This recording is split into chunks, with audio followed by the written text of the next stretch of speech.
Hello, everyone. How's everybody doing tonight?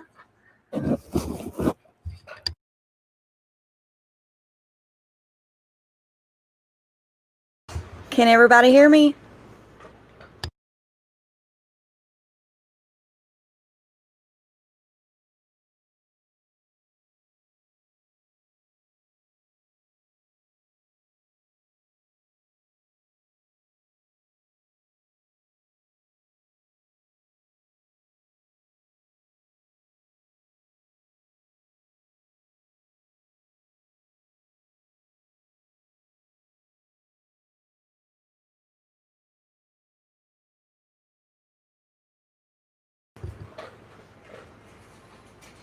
So, who all we got in here tonight so far? Hey, Tammy, Beefy Cakes, Bumblebee.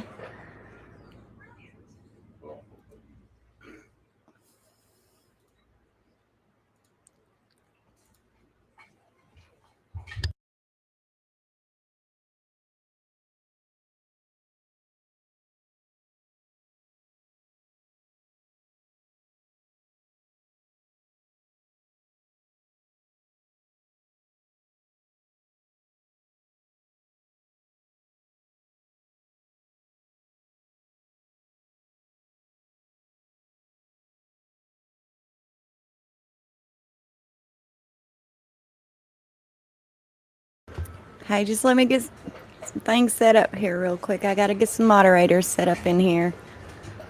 Hopefully, we won't need none, but we might. So,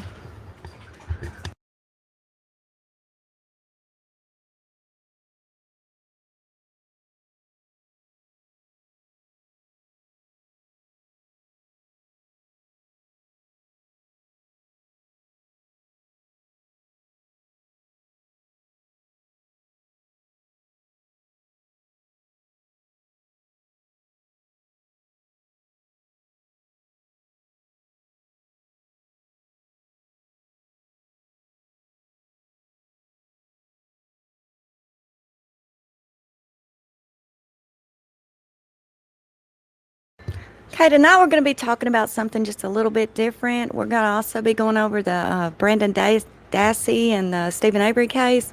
I'm not sure if all of you are familiar with that case, but it's a very unjustified case, in my opinion. Voices, she's actually been in touch with the family. She's really been into this case a lot, and she's actually an advocate for Branden and Stephen. So I thought that would be a good one for us to talk about tonight. We may even start doing some videos on that one, but I'm not sure if any of you have had the chance, but there's 4 new parts of the discovery that I put out there. And I thought, well, maybe somebody would have some questions or want to talk about those 4 parts as well. So if you have any questions and come on in here, share. Let's get this on about Branden, and after we talk about this Watts case.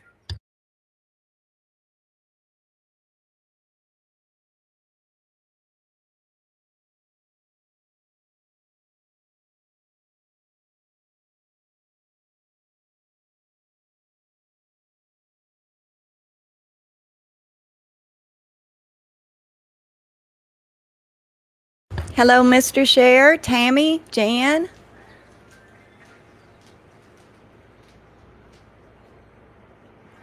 So I pointed out several things in the newest discovery, the one I just uploaded today. I'm not sure if you had a chance to look at it, but what did y'all think about that? Were we seen in there where Nicole actually called in sick that day? What'd y'all think about that? I was shocked. I was like, I have looked over this. This is the first I've saw this. Even though I've read this discovery, I have looked over that. So I was like, she called in. That's why she didn't clock in that morning. Is that what y'all think that meant? The ones of y'all that looked at that video?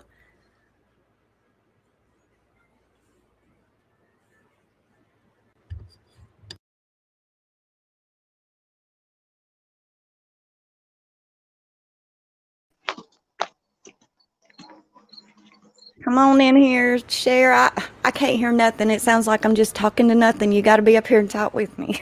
Okay, I'm here now. You get a chance to listen to that discovery?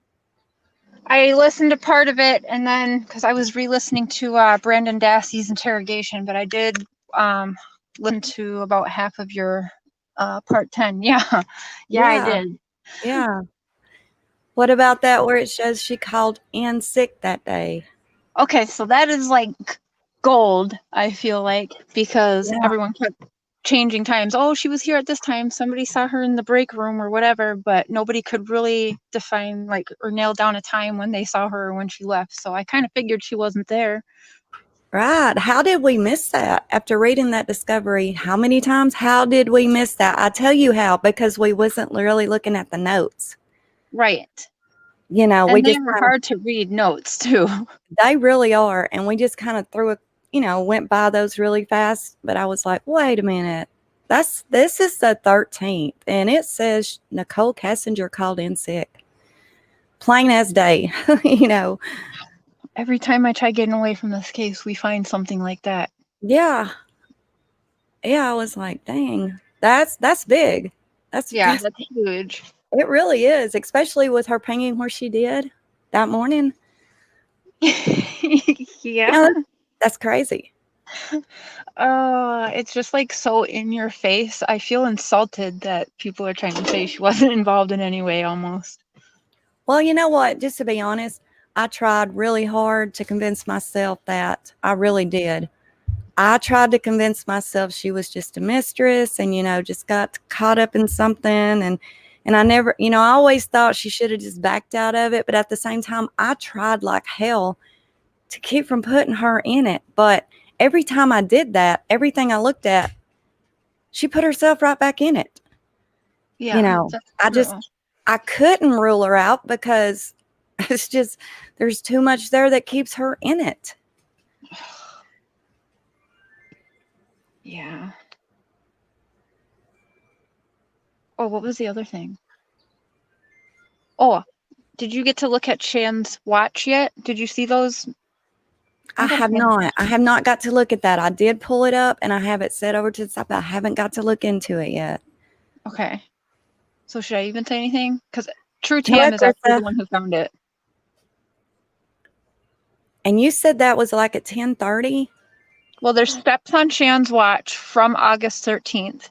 And I was trying to Google about these watches. It does sound like you have to have them on. It has to have like a pulse or something to like register your steps or something like that. Yeah. Well, you have to wear the watch. So if she died on August 13th and she supposedly died before 5 or 6 in the morning, how is she taking steps at 5 p.m., 6 p.m., 7, 9, 10:30 p.m. on August 13th? How is she taking steps? Or did somebody else take the watch and wear the watch for those steps to register? Or was she still alive past 10:30? Well, that's when the steps on her watch stop was 10:30 p.m. on August 13th. And Chris stayed home that night. So see, I mean, she couldn't have been wearing it, obviously.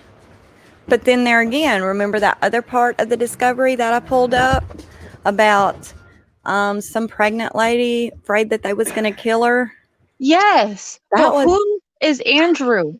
Andrew's locking us up in the attic. I'm pregnant just in case I die. Who the hell's Andrew? The only thing I can figure on that is Andrew. Sorry, y'all. That's my dogs. I can't. They're bad. But the only thing I can figure is Andrew is maybe the officer that was taking the call, because that's the only time Andrews came up at all in the discovery was for that call, and that call was made from 2825 Saratoga. It was in the discovery. Yeah. So I don't know. And then that was all that was said about it. It was just like she was scared. She was crying. If she dies, she wants them to know she's pregnant. And what was it? Something about trying to hold the attic shut so they can't get out or something. Yeah, it sounded like the pregnant girl was saying Andrew's keeping us up in the attic. Something, didn't she say they have guns too? I don't remember. I can't remember. Weird, since there was gunshots too that day that everyone keeps ignoring.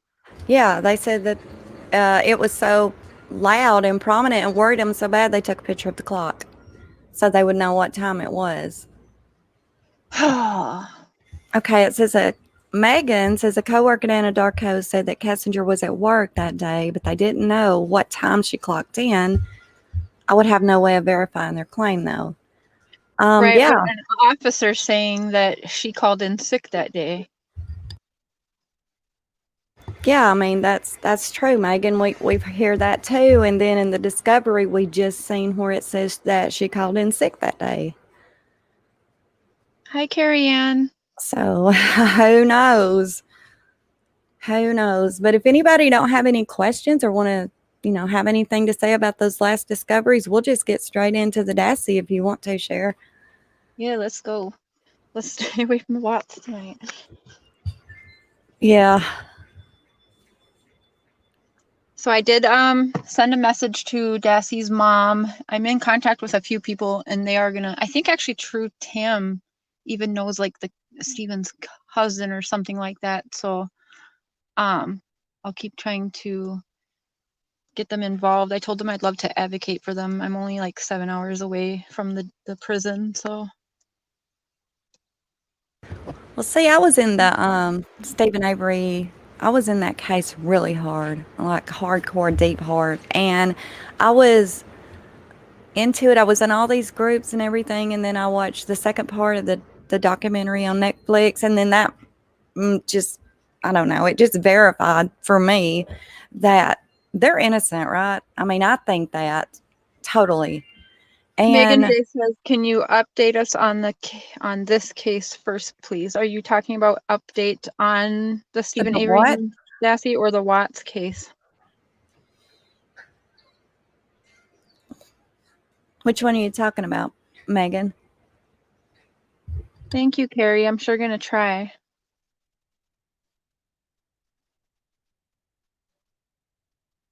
Her video that she just put out, chapter 10, Mia, if you watch that.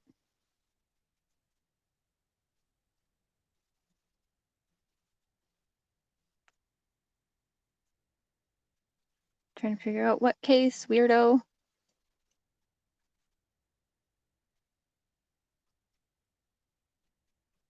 The Dassey case, yeah. Yeah, that would be all on share pretty much because, like I was saying, I got out of that case like, I guess, I don't know, probably a year ago, right after I watched the part 2 of the Netflix, and I haven't really been up to date on it, but Cher's in it big, and she's actually an advocate for them. She's in touch with the family. Trying to be an advocate for them. Yeah, trying to. And she's even in, she's trying to get in touch with the family. And so Cher's really, up to date on this case. Yeah, everyone kind of forgot about it with the mess of the Watts. I think a lot of people were into it until the Watts situation happened. So yeah, it's good to shed some light on it. I know he's got a really good attorney now. He does. He has a really good attorney. He was denied. He should have been actually here in Minnesota. I can't remember when. I want to say it was around Thanksgiving time or something. We were all expecting him to be at WrestleMania actually here in Minnesota. When he was released, but he was denied that release. Yeah, I don't know where to really start with it. He was questioned. Yeah, I kind of saw that. Yeah. I mean, I heard all this that he was getting out, and then all of a sudden he didn't get out, and really I don't know what happened there either. Well, I don't know. I think the lady that Stephen married, who went all over Dr. Phil, kind of ruined everything because she was an attorney, and then she was trying to help out, but then Avery broke up with her, and as soon as he broke up with this woman, she started going around on Dr. Phil, and she went on Dr. Oz and all these shows. Yeah, and she started. She was an attorney? I didn't know she was an attorney. Yeah, she was an attorney, and her husband, she like left her husband, who was a cop too, who thought Yeah, it I was all knew that, but I didn't know she was an attorney. Yeah, she was an attorney. That's what people kept saying. Like, aren't you smarter than that, than to go and try and marry some prisoner Yeah. that murdered a woman? But it Yeah. wasn't until Avery broke things off with this woman that she started going around the media saying that they were guilty. So that kind of didn't help much at all with the case. I think women like that should also get in some legal trouble and be put in prison. Yeah, I watched several videos too where like an ex-girlfriend or something that was with him, she was really bad-mouthing him as well. Yeah. You know who I'm talking about, right? I don't know if it's the girl who he actually broke up with for the lawyer, and then he's actually currently with that same woman. He kind of grew up with this lady. I believe he's Yeah, back this with chick her was, again. yeah, he was with her, I think, when he got, when he got framed for this. Yeah. So it's the same. It is the same. It's the same girl that has a. It's the same girl from his childhood that he's married to, or getting married to now, instead of that attorney girl. It's a mess. But this attorney Whoa. that he was engaged to really made the case all messed up right about the same time that Branden was due to be released too. She said that Stephen had told her and admitted to her, and that if she ever was to talk, that people would come and kill her and her daughter too, and all of these things that I don't believe. But again, she went on Dr. Phil, and Dr. Phil kept saying that they're guilty, and so it kind of started changing the mind of everyone else, even trying to help.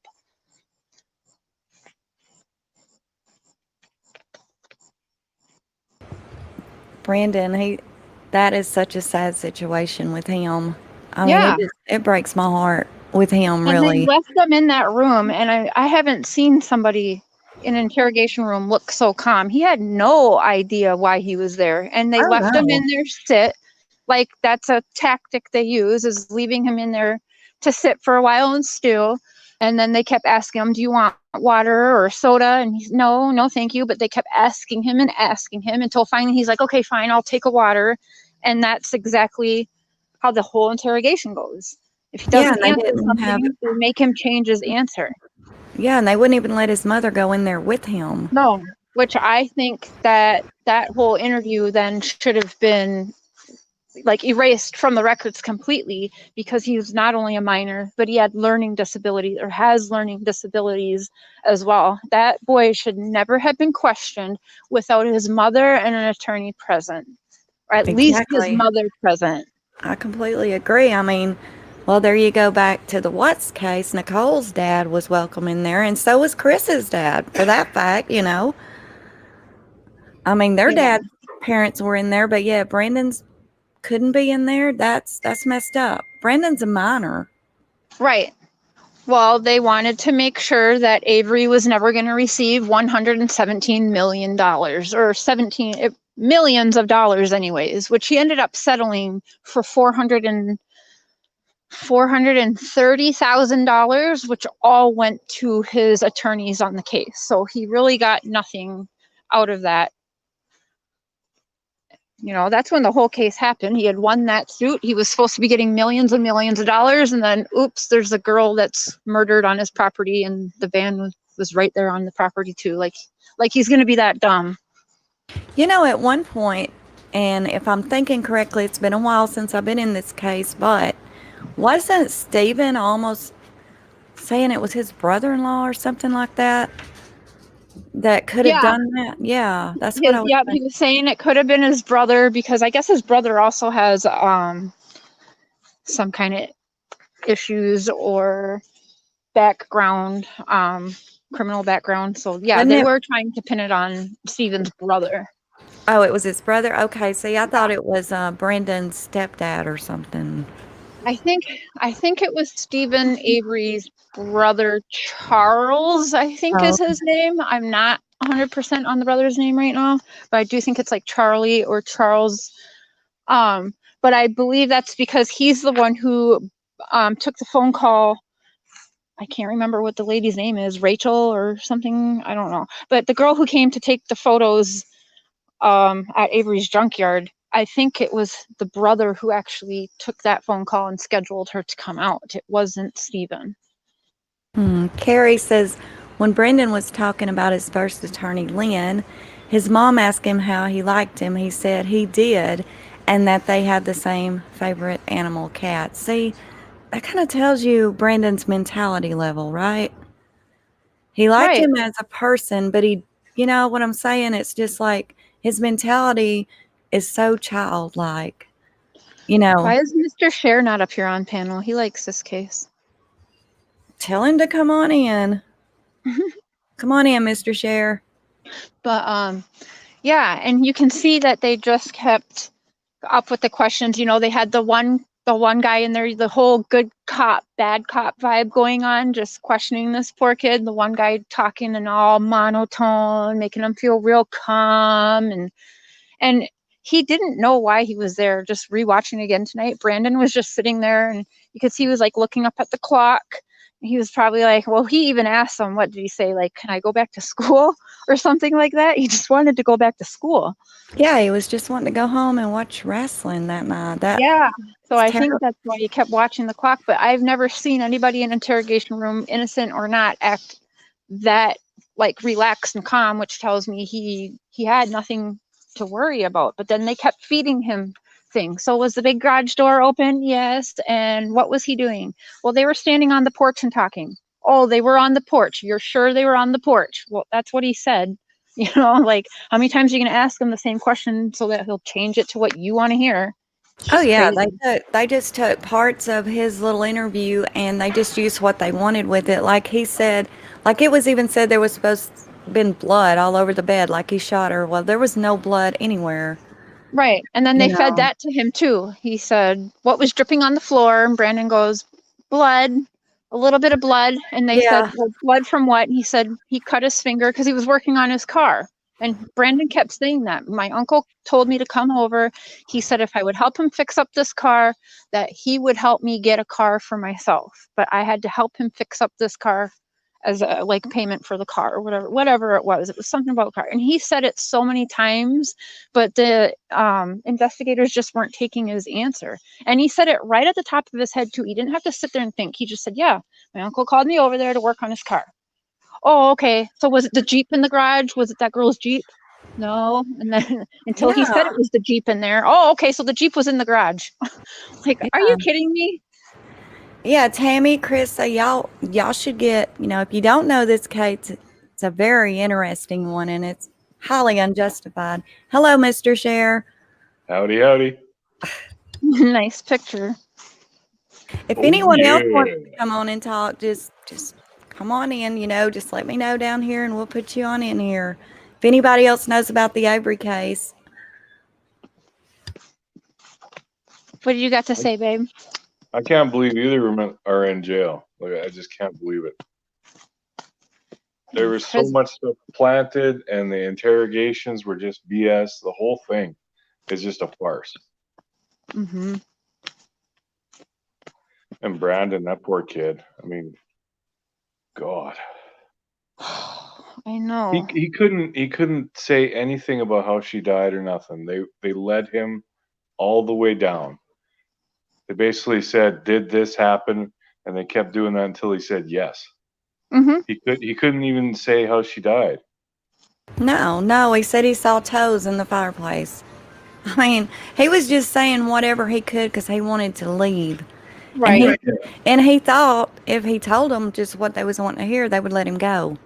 Oh, exactly. Like when it was done, he asked if he could go back to school. Like, see, he did say that. That's so sad. He had no idea what was going on. How old was he? 15 or 16. Yeah, I wanted to say 15, but they said he had like the mentality of like, what, 10 or 11? Because he has learning disabilities, and if that's what they're saying, that should have been proof enough that they should never question that poor kid without an attorney present and his mother, legal guardian. Absolutely agree. His mom came in there and it was done. It was done. Oh, that poor lady. I feel so bad for her too. And what were they doing? Were they trying to like keep her out? I hope that she responds to me, because I'd love to know, was she trying to get in that room? Were they like out there like stopping her somehow from getting in it? Because if that was my kid, there's no way in hell I wouldn't have been in that room. I would have turned that police station upside down. Mm-hmm. So I'm curious, like, what were the antics they were playing with her as well to keep her away from her son? They just didn't want to pay Stephen that money, period. That's exactly it. I mean, bottom line. And there is people out there that thinks he's guilty. I'm not sure how. I don't think they've watched part 2, because part 2, if you watch that, there really ain't no way in hell you can think they're guilty. Seriously. I mean, I just refuse to think that he would be that dumb. For me, part 1 was enough, you know. Mm-hmm.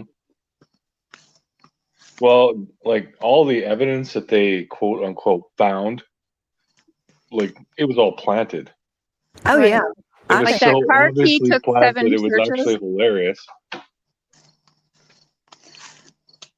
the shitty thing about that is there's no evidence that points to anybody else. Well, So, Lisa, are you any relation or no? I was wondering the same. I mean, just curious. Oh, it's definitely, I want to say it's facts that they planted evidence, Lisa. I don't see how anyone could think different. I don't think people expect us to believe that, well, I don't like people that live like that, and he was in a trailer home, where we want to say like lower class people, they think that we're going to be dumb and just believe it because lower class people do all these crimes. But I refuse to believe that this man was going to be that dumb when he was about to be a millionaire. And Yeah, that's what I'm thinking. I mean, yeah. right before payout is supposed to happen, all of a sudden there's a dead girl in it. And I also don't believe, even if he did it, I don't think he's going to be that dumb when he knows he's being watched. He knows it. He's even said it. He's been watched ever since he got out. He said there'd be cars out there, and he'd see them drive away fast. So they were waiting.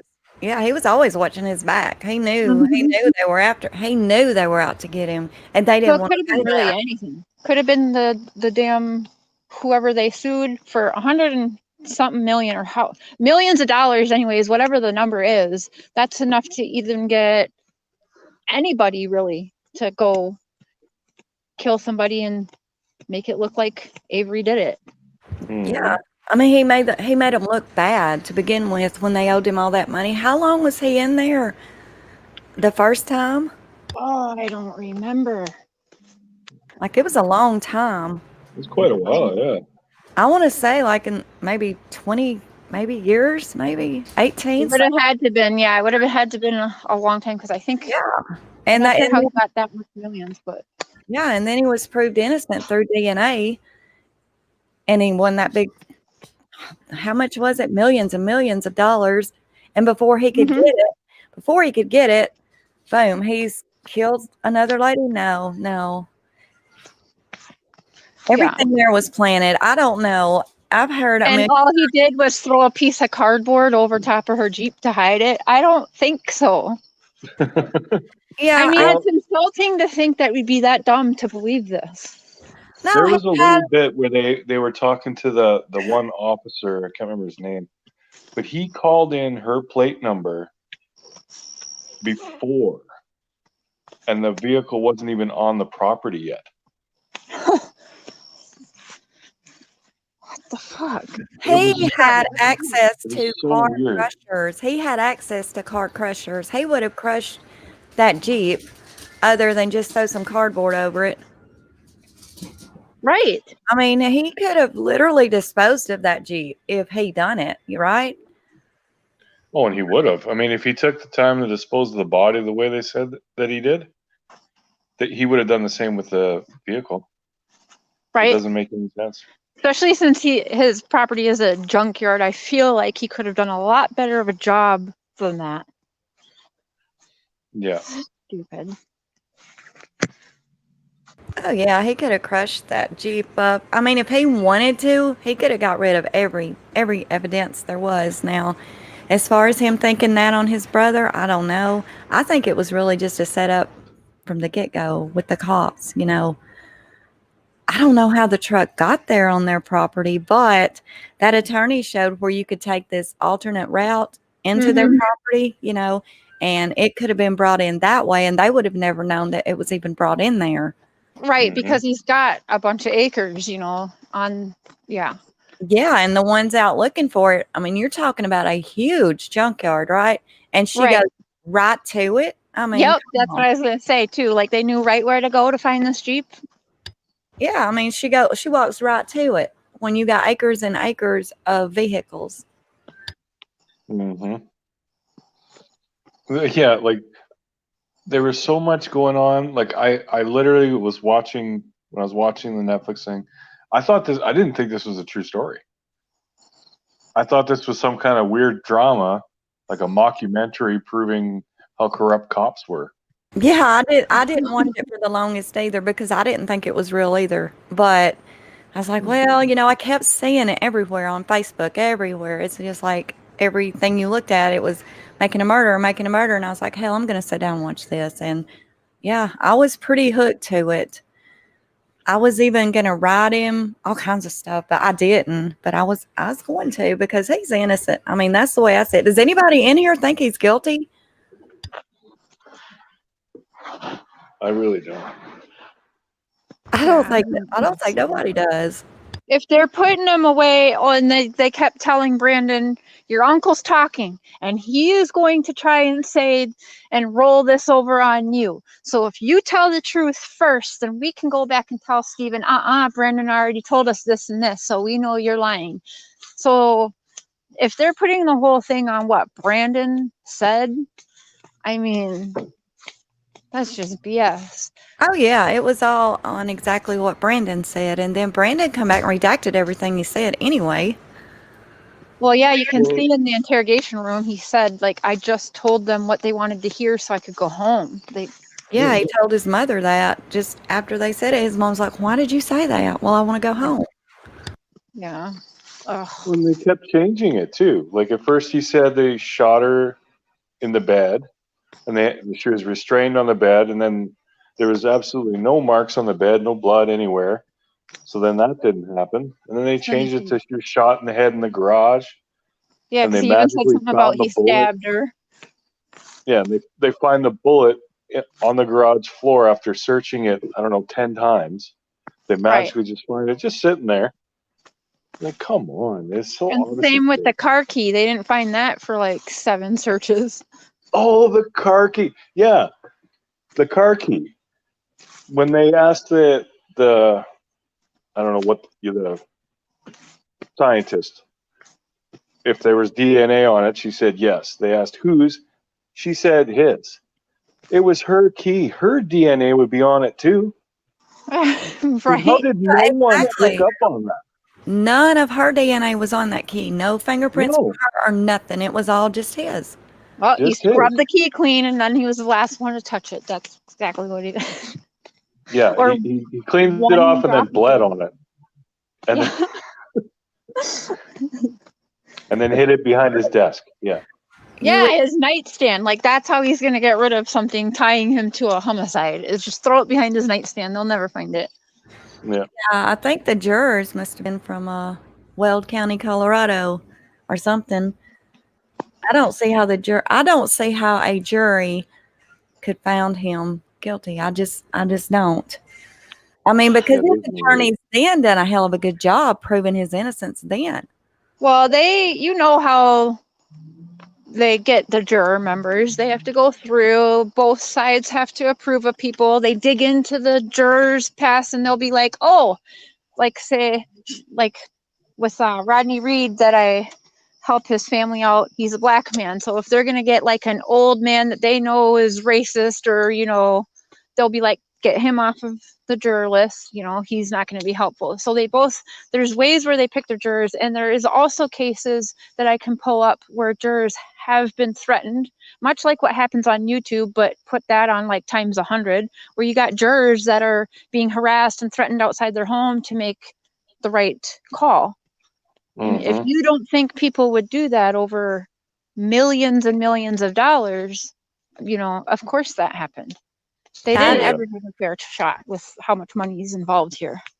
And that's such a good look, Lisa Avery. It was either the second or third search when the vehicle key was found in Avery's bedroom, right? Yes.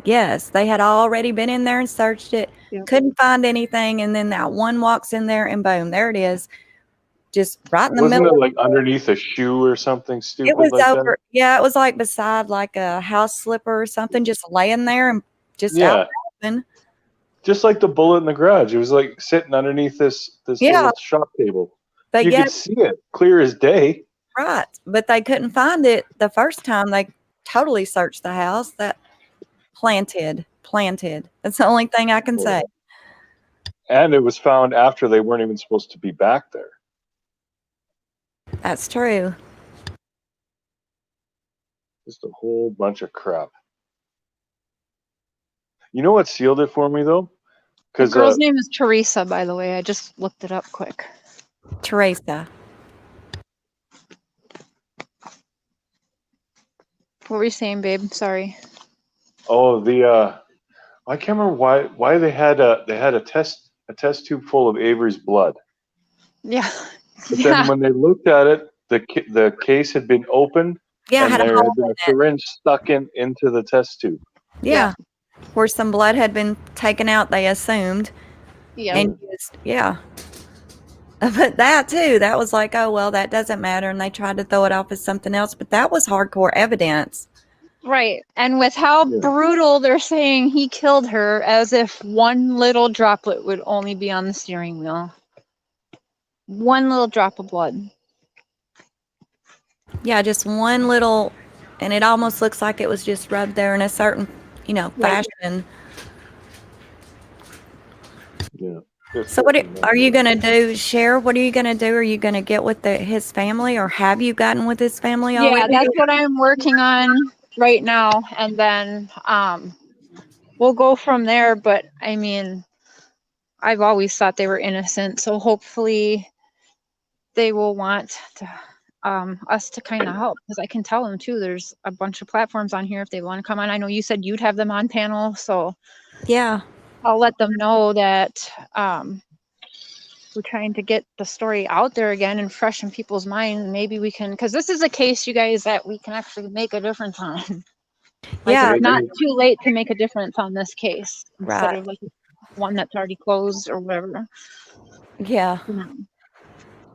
Well, I don't think there are many people out there who actually believe he's guilty, him or Branden.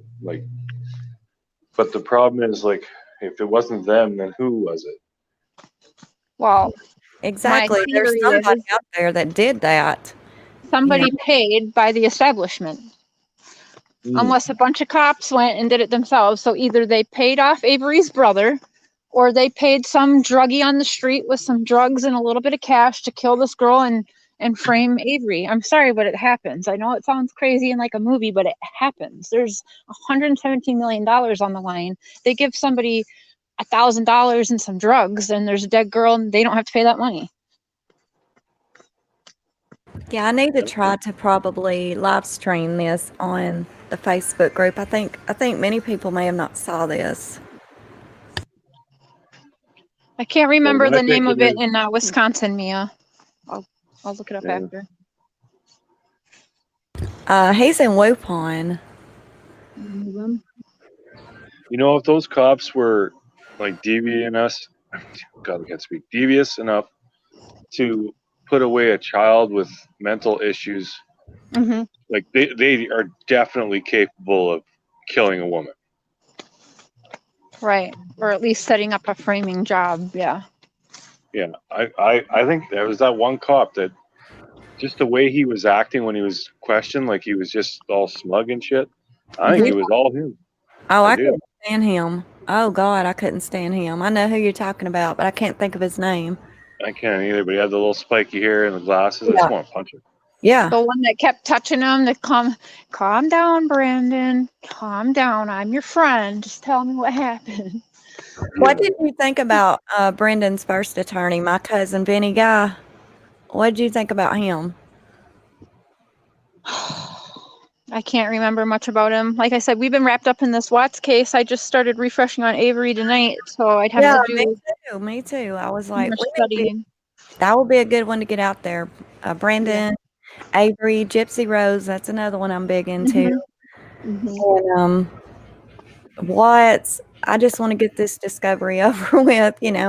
It's important. There's a lot coming out in it, but it looks like this is going to be a dead end on Watts. I hate to say it, but right, we're all talking in circles on everybody's channels together, and nothing's getting done, but everybody is just getting hounded on and harassed and bullied. It's like, I don't know, for me, it's like I was super depressed yesterday.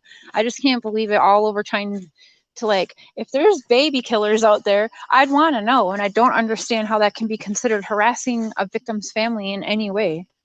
Yeah, I mean, if you could be living next door, to these people, right? Right. It's just like with the Casey Anthony stuff. We know she did it, but at the same time, they say she didn't. So right, why the hell ain't they looking for who did it if they don't think she did it? Just like Ramsey case. That's what Tanya told me too today. She's been calling me in tears too, just getting harassed by people. And she was like, if my dad died, if I was told my dad was in a nursing home, died of cancer, but people wanted to prove it was like neglect or something bad that someone did to him, she goes, I'd be so happy that people are trying to find justice for my dad. But that's not what's happening here. We're all being bullied to shut up and help to cover up, and that's crazy. I wished I could talk about the situation I got in my own family, and I would love help with it, but I can't talk about it yet, But yeah, I mean, if people want to help me when I can, please do, I'll welcome it all. Because nobody's been arrested in that one yet. But anyway. He was 16 years old, Branden Dassey, it says here. So he was 16, which is still a minor. He still shouldn't have been questioned without his mom. And they themselves even said he was, what did they say, babe? Talking like he was like a 10-year-old or something, like the mind of a 10-year-old. So they knew that it was wrong what they were doing. Yeah. And that's what I was saying is, I mean, if they're that low and evil that they can just basically distort a child's memories to the point where he actually thinks he did it or whatever happened, then they could definitely have just killed that woman and set the whole thing up. Because that freaking cop, I can't remember which part it was on the Netflix show, but they actually showed it. He called in the plate number, and that vehicle wasn't on the lot at the time when he called it in. She was missing then, but the vehicle was on a road outside of the junkyard. Yeah, somebody saw it, right? I mean, the tag number was entered into a report. Actually, Branden even said that. They said, where was her Jeep parked? And he goes, when I got to my uncle's, and he explained how he had to pull in, he actually said her Jeep was on the road. And they kind of were like, oh, well, where? And he was like, you guys know where you pulled in? Her Jeep was over on the other side of the road. That's what Branden actually said. Yeah, but it was someone else. I'm wanting to say it was something else, like I don't know. Was it a utility worker or something that said they saw, the license plate, the vehicle going down the road? I think it was a utility company or something when it was supposedly was hit at the Avery's home. Yeah, I remember that. Yeah, and he had proof. I mean, he straight up, he knew all about it, and he's like, "There's no way that car, that truck was there, because I saw it." Yeah, Mia. They told him use his imagination and then pinned him as it was facts. You're right. It's crazy. Yeah, we're gonna have to start digging back into this case. Oh, I'm already on it, girlfriend. Yeah, because I totally got lost in it with the Watts and even the Gypsy Rose. I got into it since the Avery case, so it's been a minute since I looked into this one. Yeah. But I think they deserve justice, and he's got a hell of a good lawyer now. Yeah. And she's taking his pro bono, And she has got a good record of proving people's innocence too. Well, I sure hope it works, because neither of them should be in prison. Yeah. And I think women like that girl that was engaged to Avery should actually be put in jail for lies like that. Just like Amber Heard lying, and it's been proven she lied about Johnny Depp beating her. Like, people like that should be having to do jail time as well, because she got like $3 million from freaking Johnny Depp. Like, I just don't think women should be allowed to go around, because she really hurt Avery's case, all because she's salty that he didn't marry her. And she just wanted the fame, I guess, of being with Stephen Avery. That's what I was going to say. I think she was just wanting the fame and fortune, the interviews, all that kind of stuff. Yeah, and she sure did a lot of interviews and got paid for them. And Stephen Avery even said that when I told her I didn't want to be together, because apparently she was doing interviews he didn't even approve of and getting the money, but she wasn't like putting it on his books and stuff like that. But he's not allowed money off of his crime, so it's a sticky situation. But yeah, she was just out there for camera time and money. The older lady, remember the girlfriend, the older lady? Yeah. She seemed like she really did care about him. She was really working on his case. I mean, yeah. Oh yeah. Yep. And he dumped her, right, for this other. He did. Yep. And when this woman, she was younger than his. I believe they're married now, because they were together as kids. She waited for him the first time when he did the crime he didn't do, raping that lady. And yeah, so as soon as this pretty blonde bombshell come in the picture, of course he went for that. And then now he is back with the other woman that he, grew up with or whatever. And I think they are still currently like to this day together and helping. But yeah, that lady caused a lot of damage in even helping the case. That girlfriend, the one that he's back with now, I guess, she said some pretty bad stuff too. I mean, she came out saying all kinds of bad stuff about him. She even I saw one interview where she yeah, I think he did it, Yeah, she did. And I always thought that the older lady was he should have stayed with her. She was really trying to help him. But she didn't say that till after he was off with the new girl, though. That's what I'm saying. Women shouldn't be allowed, or even men, shouldn't be allowed to go off and just say and damage. Like, it's damaging to the case, because she had his back until he broke up with her and went with the new girl, and then she started saying whatever. And again, I don't know who does what in the family, but harassing them or bullying them to say that she thinks they did it or what to say. I fully believe that the family gets hounded and harassed. If you think about what we deal with on YouTube, but think about this over like our actual, if you're involved in a murder case that people owe you millions of dollars for sure it would be way worse. I feel really bad for his parents. Every time I see them in these documentaries, I just feel so bad for them. Yeah.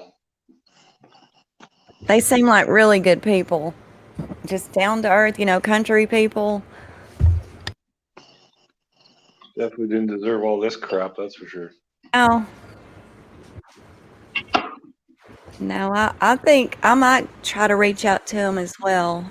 It's probably not going to matter, but I think I'm going to. I think everyone should try if they're interested and think they're innocent. I think as many people should try and let them know at least they know they have support. Yeah. I was in a lot of those groups, and his Brandon's mom was in several of them.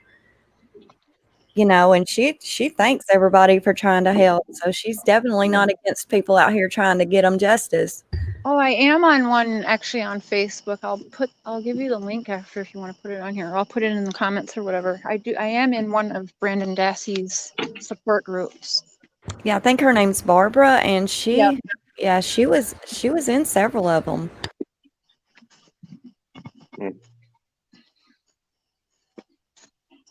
And she would give updates and stuff on him. I actually think that Brenda would be more than willing from watching her and stuff. I think she would just want to get her son's story out there again and heard again, because it really has been forgotten. So I bet we could get her. It really has. It's been brushed under the rug. Even for me, it was, I mean, seriously. And I was in it pretty deep. I wasn't doing no YouTube or nothing then, but I was just studying the case pretty hard.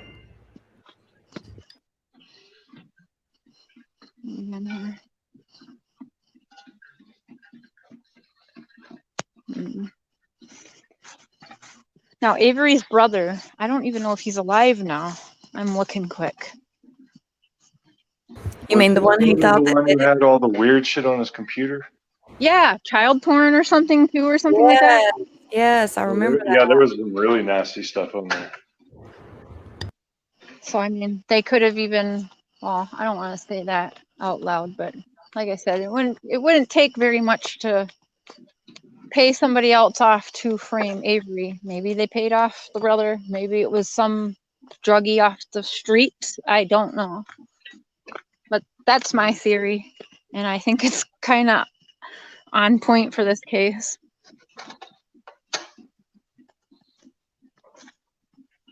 Yeah, he does have. Brendan's brother's name is Bobby, and didn't Bobby kind of testify against him in a way, in a sense? Yeah.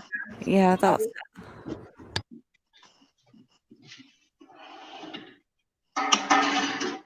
Yes, Carissa, it's the Kool-Aid guy.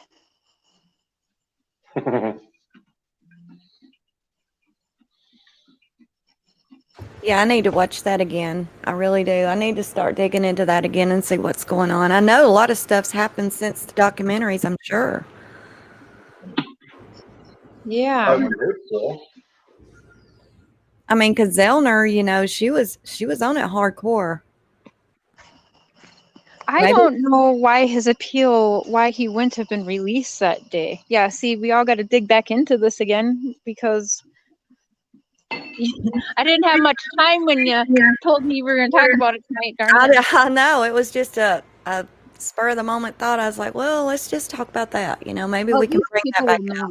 Yeah, at least then they know what you'll be talking about here, too. Yeah, because some people doesn't even know the case, obviously, and, it's a big case.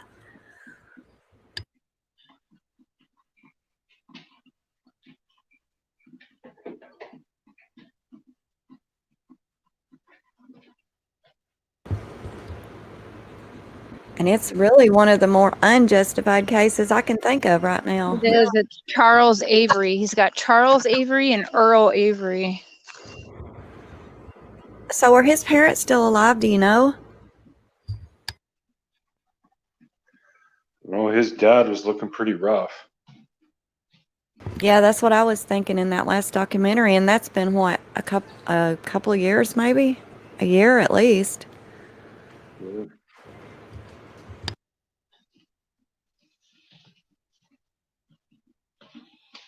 How long have they been in there now? Do you know? Okay, both parents are still alive, but the dad is like on oxygen and in a wheelchair and stuff. He looks very, very old and crippled, but both parents are still alive, but it's not looking like they're doing very well. They're very old right now too, so yeah, probably not much they can really do to help with how they are. It was really sad in that documentary when they were all gathered outside and they thought Branden was fixing to come home, and then all of a sudden he couldn't. That was terrible. And then the mom's like, they just want to live to see him get out of prison. It's so sad. It really is. The whole family's just been through hell.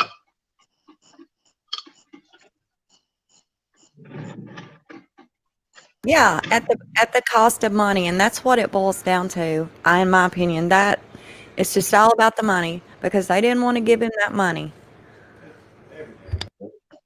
Right.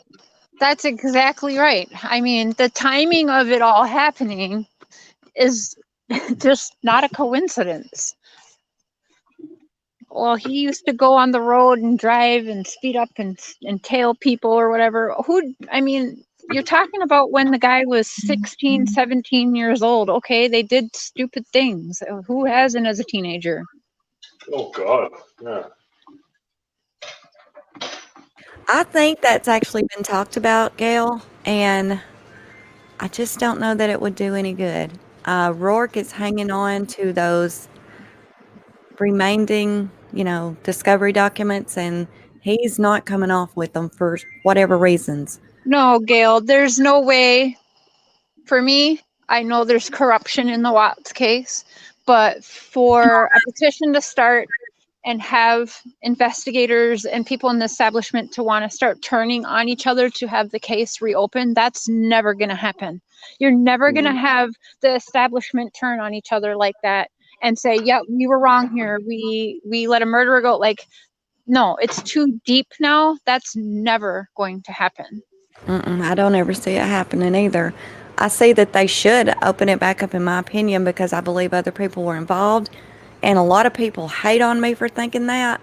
And I'm not even saying that other people were involved with actually murdering, but they were involved and Right. know a hell of a lot more than they said. And they should have been arrested, Mm-hmm. at least searched, their home searched, the vehicle that just was. There's gray trucks all over that area at that time constantly. Right. Yeah, I don't know. I think that if Chris ever told the truth, which people are like, if he would just tell the truth, there'd be new evidence, there'd be a reason to open the case. Well, Chris is never going to tell the truth because everyone's just going to say he's a liar. Chris is a liar. He said how many different times he did this and this. Chris is a liar. You're not going to believe him. Or he's going to end up committing a Jeffrey Epstein suicide, if you know what I'm saying. He's never going to be able to tell the truth and walk out of that prison. I'll tell you that. Either way, Chris Watts is never going to come out walking from that prison. Nope. Like, my husband wanted me to say this really bad. He wants me to say this. He said, since that lie detector test are not admissible in court, at the same time, when you take one and you fail it, then you're automatically guilty in their eye, period. And that is true. That's true. I mean, that's why you're always advised by any good attorney will say, do not take that test. Whether you come out of there, you don't take the test. That's why, and people will say, well, if you're innocent, you just take the test. Well, he obviously had a good attorney, or, just say otherwise. That's true. Everybody's wearing a mask now. Everybody looks the same. You couldn't tell it even if you walk right by her. I thought that the other day. I was like, oh man, because she's got that one picture with her face all covered with that bandana. I'm like, all right, this is how we all look now. We really do. God, don't get me started on the scamdemic. we really do. The scamdemic. Mm-hmm. NK needs to be arrested simply for how annoying she is. Yeah. Yes. Oh, thank you, Jenny May. Jenny May. Thank you very much. I appreciate that. A whole bunch. You do help me sleep better, Mama Kim. I've been listening to your discoveries at night, just falling asleep. I hear that a lot. I don't know if to take it as a compliment or I'm just so damn boring that I'm just putting everybody to sleep. It's a compliment. It's a compliment. Yeah, it's like, well, I fall asleep to you every night. I'm like, well, thank you, I think. Yeah, Megan, I'm talking about COVID-19. I like that. COVID-19.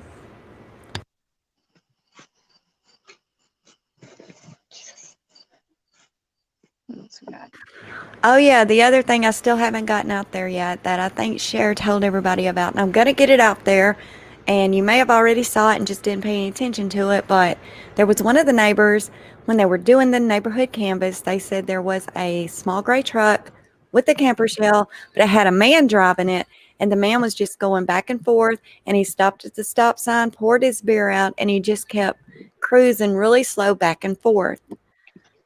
And right.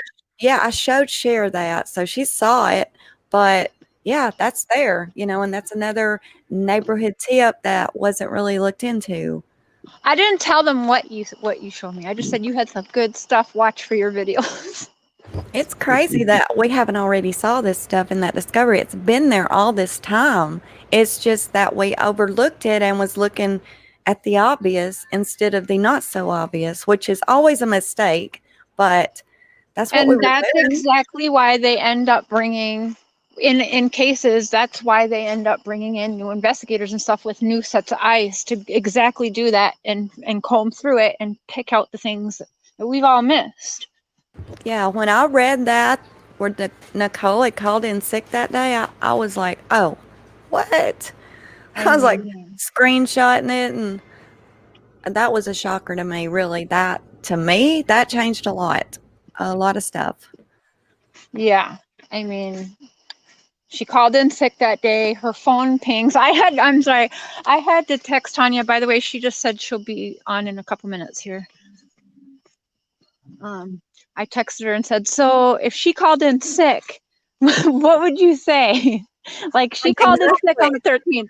And then she responded, and Tanya, I know you're listening. I love you so much. She goes, are you sure that wasn't the 14th? Yeah, but it was on the 13th notes. Right. And it was even on the 13th notes at the very top, it had her name. Okay, so with Shanann's watch and picking up the steps, would it pick up steps, say if Chris took her watch and put it in his pocket and was walking, would it still count a step? I think it would, yeah. Mine does. Yeah, I would think so. So it doesn't have to be like on your wrist and have a pulse or whatever like I was reading? No, I'm here. Thank you for inviting me, guys. Can you hear me okay, or does it sound awful? Okay. No, we can hear you. Okay, and I don't know how to switch to the my little ear thing. It's going from the Bluetooth in my car, so it might not be the best quality, but hi, everyone. Thank you for having me again. But what were you talking about, the steps? I'm sorry, I didn't hear that, Cher. The steps on Shan's watch. If she died at like 5 in the morning or before 5 in the morning, how come her watch has steps from 5 p.m., 6 p.m., 9, 10:30 p.m.? Does it really? You mean from the 13th? Yes. It actually have steps? Yes, this is stuff that was shown to me from True Tam from the discoveries, and her steps are in the discoveries. So I was curious on, so was she alive still then? Well, I don't think they retrieved the watch immediately. Am I correct about that? They got it on a later trip to the house. Chris could obviously have it in his hand, walking around or whatever, shove it in his back pocket, trying to figure out how to hide it that night. He was cleaning the house on the 13th, the night of the 13th. So that's entirely possible, I would think. And yes, it would record your steps as long as you're doing a stepping movement. It would show that no matter who's holding on to it.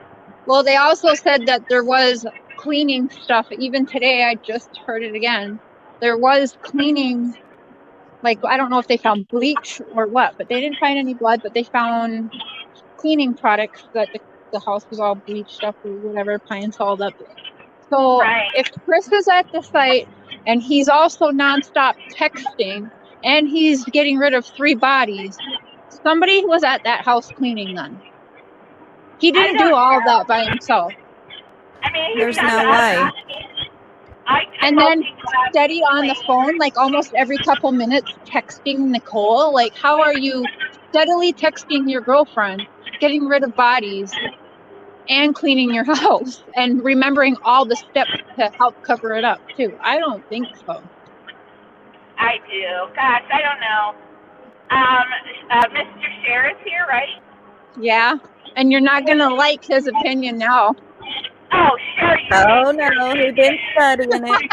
He been studying it. Okay, what's your opinion, Mr. Cher?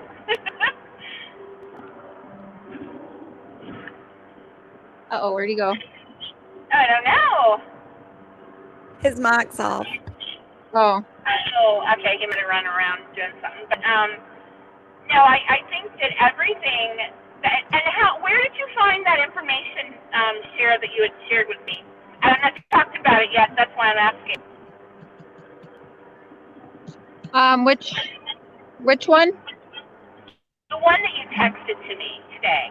Oh, that she called into work? Yeah. 6? Oh, watch Unjustified's Chapter 10 video she just put out a couple hours ago. It's all in there from the discoveries. Oh, yeah, Okay. 9 and 10. 9 and 10. Mostly 10, I think. Oh, yes. And she would be there on a Sunday, and I don't think. Did I cut out? Just a little bit. Yeah. Yeah. Okay, babe, your theories on it. Tanya, you're so cute. Oh, thank you, sorry. But no, what if she clocked in the day before at noon? How could it be Monday the 13th if they're talking about the day she called in? It does say she badged in at noon the previous day, which would be a Sunday, and was she not with her family that Sunday? And why would she be there on a Sunday? So it might have been, I know a couple days, either the 14th or the 15th, she did take off. And I don't know which of those 2 days it was, or both maybe, the 14th and the 15th, or at least the 15th, right? But so if it said that she clocked in the previous day at noon, that might be something she'd do on a Sunday to the office. And I mean, because God knows I've always done that when I had a real job, cop. I would run into the office at all hours of the day and night for something I needed to get done immediately. But I don't see that. I think she had like a 8 to 5 job where she was there Monday through Friday. I don't know.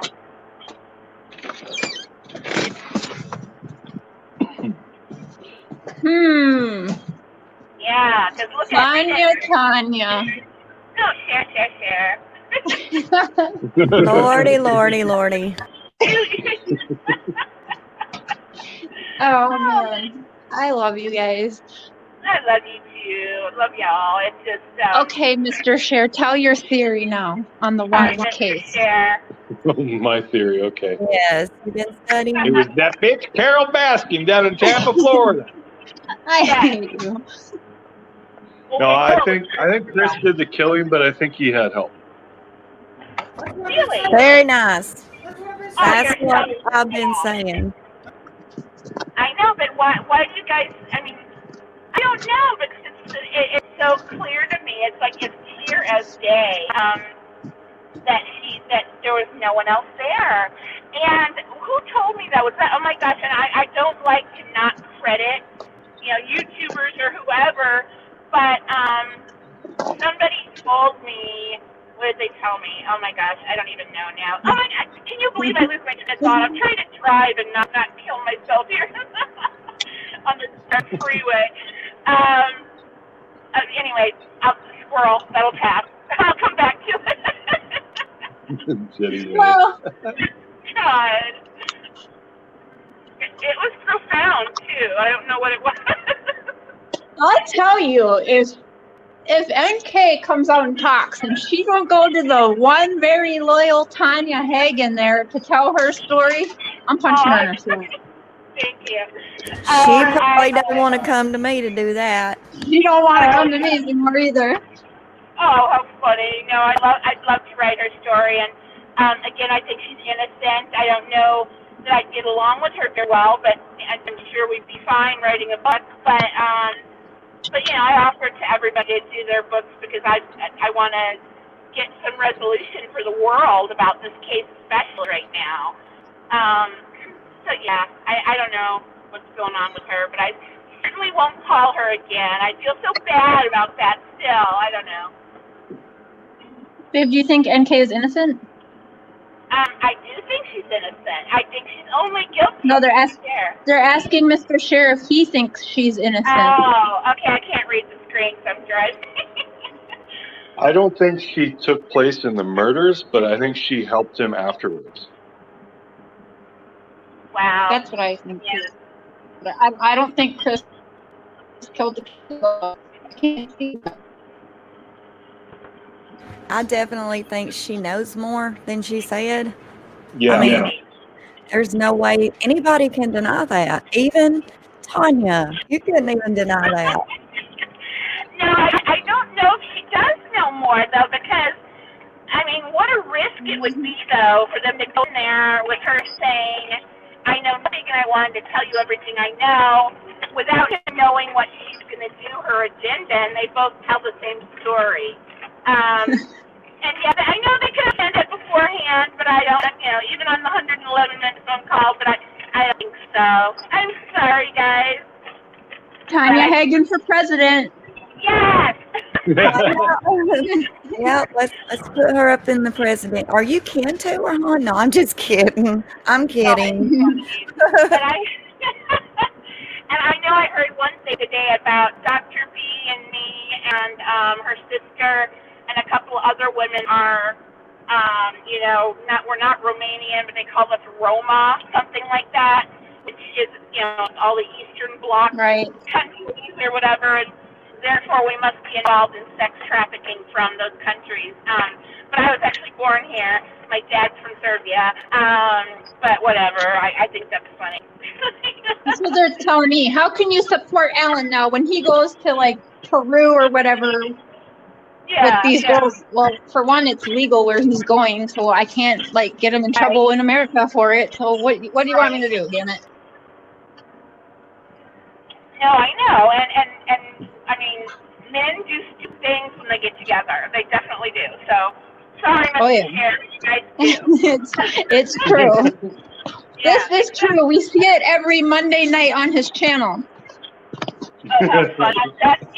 I've watched a couple, and guys just being nutty, and I can't stand it. Do you think I was thinking about writing a letter to the sex family, and not really writing it? Well, I'd write it down. I'd copy down my thoughts, but I'd read it on my show.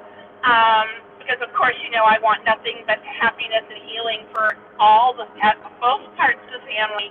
And I think they've got it wrong, and I'd like to appeal to their humanity because they are so broken themselves. I'd like to appeal to Frank, especially to see if I can convince him that everybody they don't like are actually good people, because I think they are. I don't know if I can. I'm not very convinced. They got all the wrong people right now behind them, Tanya. They're not going to listen to us. Everyone that I just got away from is who the Shanann's family is all in with now. They're all Shanann's mom, dad, brother, everything is all mods now for these people. And they feel great about having Shanann's family a part of their team now. And there's not going to be any getting into their ear. They're going to have to figure it out for themselves, almost like me. I think that family is being used. They're being used. And if they don't see that, I feel real bad for them. But, what I'm watching makes me sick, and I'm so glad I'm not a part of it.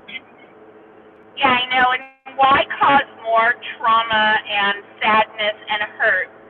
Why would you want, I'm not talking about the family, I'm talking about YouTubers that bully everyone out of nowhere. Why would you want to cause anyone to be sad or hurt or even make them be depressed? Or, I worry about Alan, that, he's not the same guy he used to be, and that's not good. Even I can see that. I even told him that. He's definitely changed, and it's not good. And why bully? Why not join together and be happy and approach this case from the perspective that, I believe Chris did everything, and other people believe that too, and then you guys don't. Why can't we work together like we have been doing, all of us together? I don't understand it. It's like high school. That's what you got to understand, Tanya. It's just like high school, and you're not going to ever get all the cliques together. Unfortunately, you got to pick sides. I've always tried not to pick sides, and a lot of you guys don't make me pick sides, and I love that, because I will go run and talk to this person about you or whatever, you know. Even with you and Alan, I never talked to you about Alan, did I? Never. No, you just said that, you know, that I can like him, whatever, but we just will never talk about it. And right. That's great. Perfect. Yeah, perfect. Right. We just didn't talk about Alan.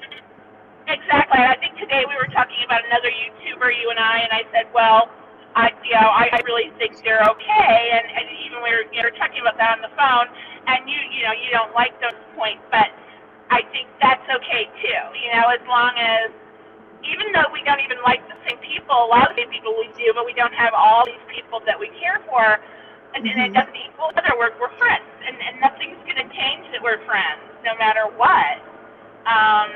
I don't get it. I don't know. I agree, Chris. That's the same thing I say. I mean, you know, you don't run and hide if you're innocent. You want to prove you're innocent. You know, you want to scream it to the world, hey, let me prove to you I was not involved. You know, you would think.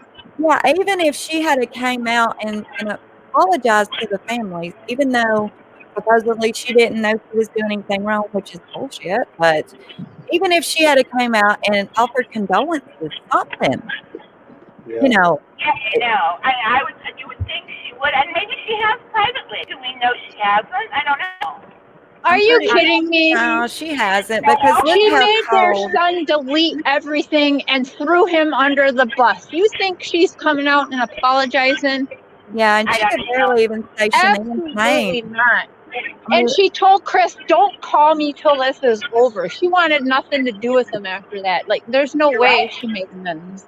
Yeah, and she even, That's not a good person. She was trying to throw up, and they said, well, can you say her name? Talking about Shanae. It's like she almost threw up trying to say it. Right. It's... Yeah, I know.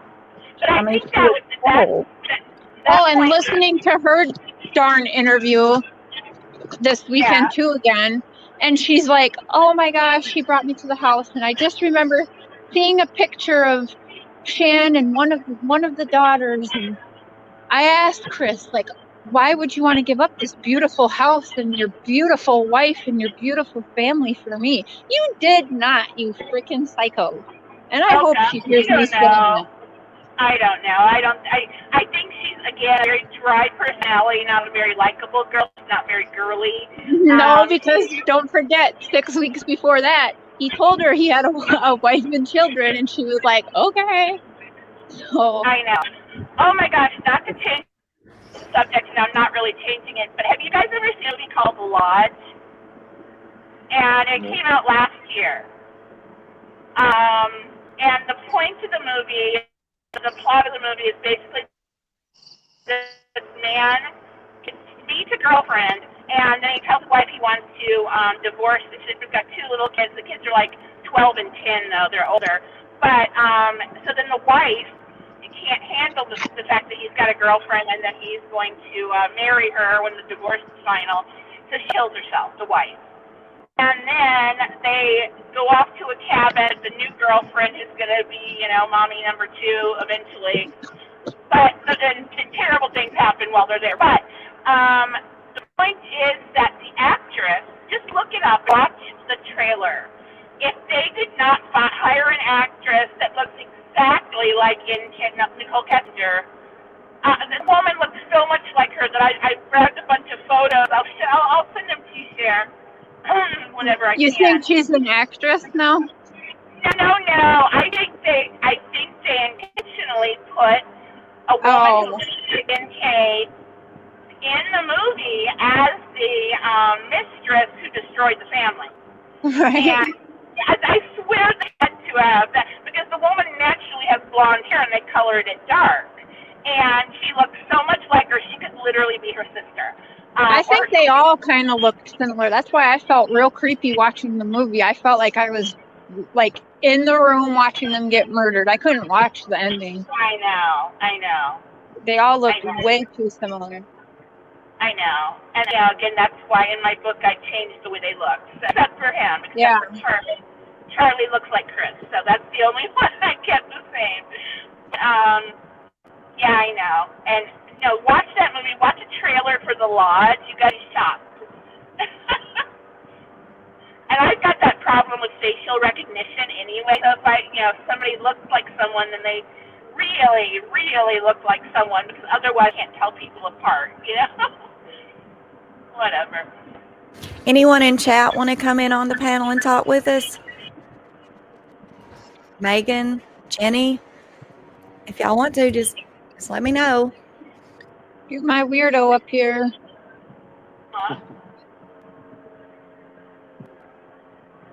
What was it? The lodge? It's called the lodge, like a cabin lodge. Okay. Yeah, the lodge. Look it up. Yes, Lori.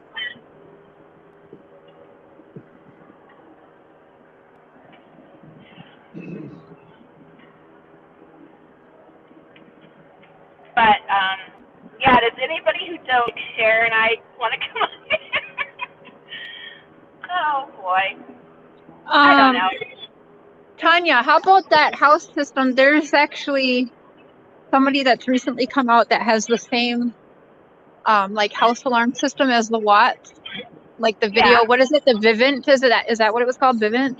Vivint is their brand. I'm not familiar with that, so I don't Okay, know. well, they're saying that there's no way that the murders were not recorded on the camera with how they're saying it happened. And he was showing how, actually, I think it was a girl.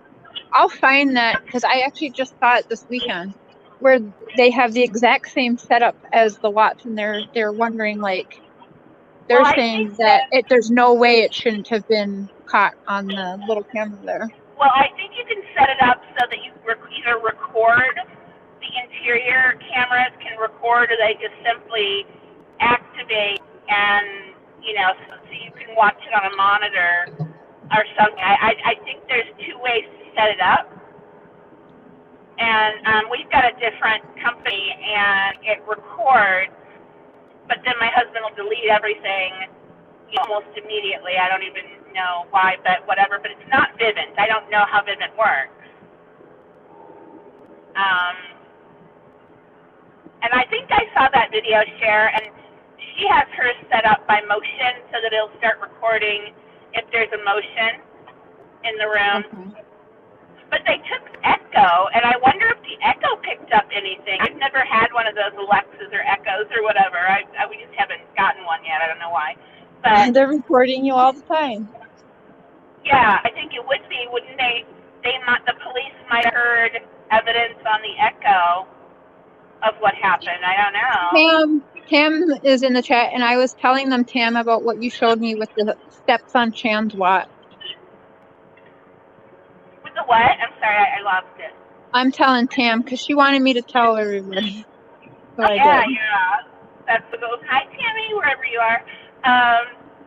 I know what it was I was going to say among everything else I was going to say, that I think I read or saw somewhere that the the Rusek family have, I'm sorry, did you guys hear my little whatever GPS thing, that the Rusek family has seen the entire footage of all of Chris's activities that morning, and that there are a little while cut off of that video that they released to the public. They cut out the part where he was actually carrying Shanann's body to the truck, and that's why Frank Rusek said, I watched you take my daughter's body out like trash, because he did. And we didn't get, we didn't watch that, thank God, but they redacted part of the video to only show what, things that we can't really tell what he's carrying. Okay, so I did hear something about he carried out something in a white sheet and put it in the bed of the truck then. Okay, that must be what he's talking about, and that would be where the sheet went, right? So. Okay, probably. Right. And I thought there was a photo for a little while going around that showed that, but I don't think I could find that now. It's weird because some things you find, they do somehow start disappearing, don't they? Well, they do. I think if someone got the footage or whatever illegally, and they shouldn't have had it. Someone's wiping the certain things away.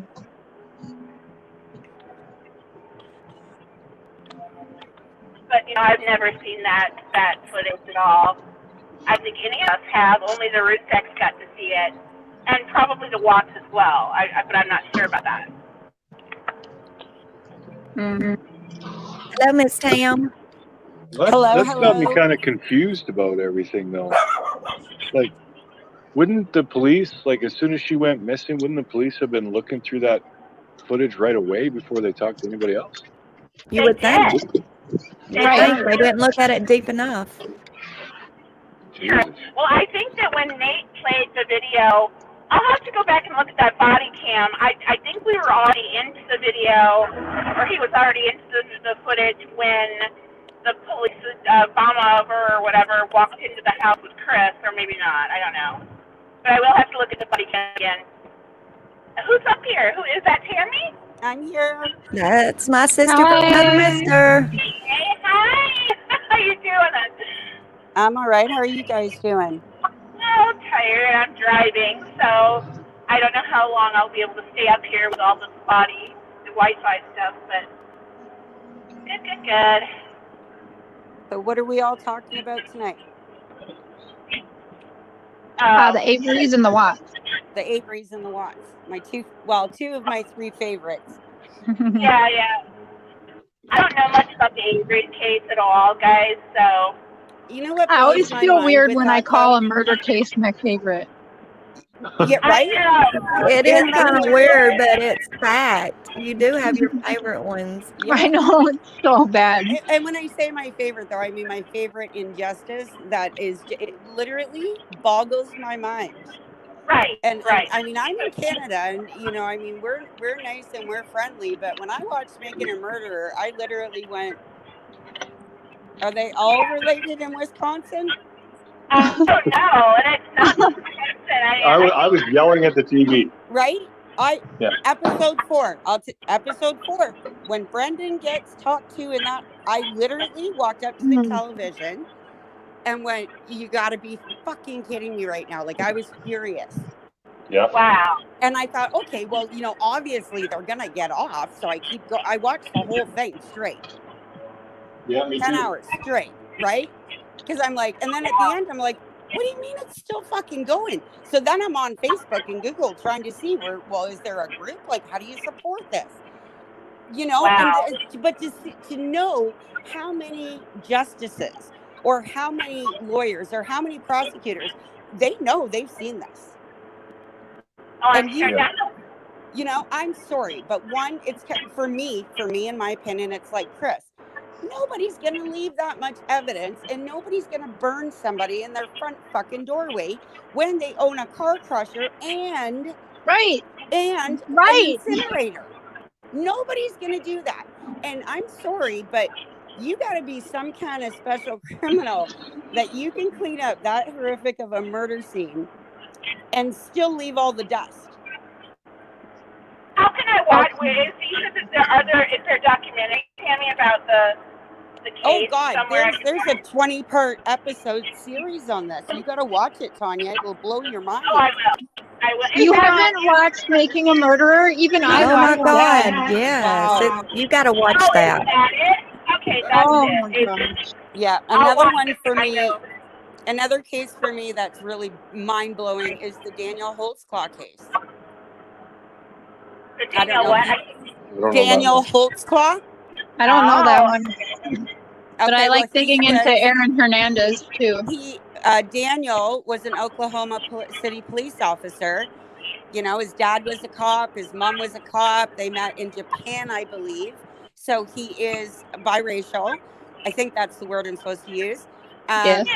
And so Daniel actually gets set up by his own and is serving 263 years in jail for all of these sexual assaults and rapes that he committed on women who are only Black.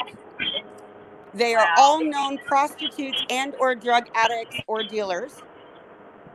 Oh God. They literally have the one lady coming out of her interview thing, and she goes, "I hope that's good enough. I mean, even if he didn't rape anybody." The original complaint that went to these detectives. Now, I'm telling you, these two detectives, they are definitely inbred. Oh, wow. 100%, because I'm telling you, you've got to be some kind of in a cloud constantly to not actually see justice in these things. Jenny May, that's what happens when you're blowing your attorney and one of the investigators, and that's facts. That's not even me being shady. That's facts. No, exactly. And secretaries came out and told their story. She was blowing her attorney and an investigator. That's why the chick blocked. Yeah, but the worst part is the original complaint about the officer in question was a short black man.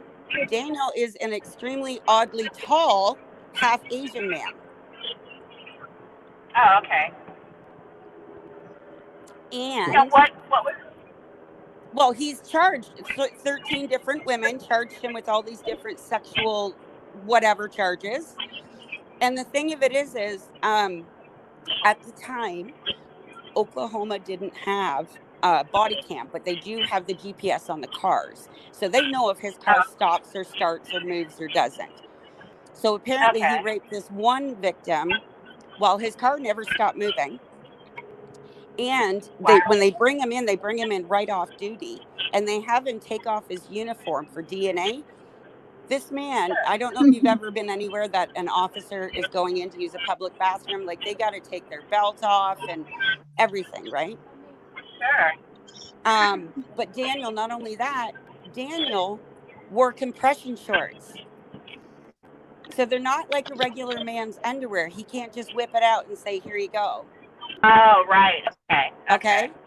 So how does he commit all these sexual assaults? And the worst part is the very first one that claimed to be the victim was some chick that he had pulled over after his shift. His computer was off. He saw her swerve. He thought she was drinking. He said, all right, fine, go, just go. That was the first victim that called in. Somebody that he let off that probably should have had a DUI. Oh, my. Okay. Yeah. But how do you get women to do sexual things to you, or you're doing something to them if you can't even have access to your penis? Right. Oh my God. How does that happen? I know Mr. That's like skills. Let me tell you, that's skills right there. Oh, and to boot, they didn't, what's that word, segregate the jurors or whatever. And at the time of Daniel's trial, there was a Black Lives Matter protest going on at the courthouse. Oh, wow. And every victim, every accuser was black. Oh, wow. Yeah. So he didn't stand a chance anyways. But there's no evidence. There's nothing. And like I said, how do you access your part when you're wearing not only a big gun holster and everything else, but you got compression shorts on? Sure. I don't know. Mr. Scher, do you know anything about that type of underwear? It's kind of like a girdle. It's kind of like a girdle. This got interesting.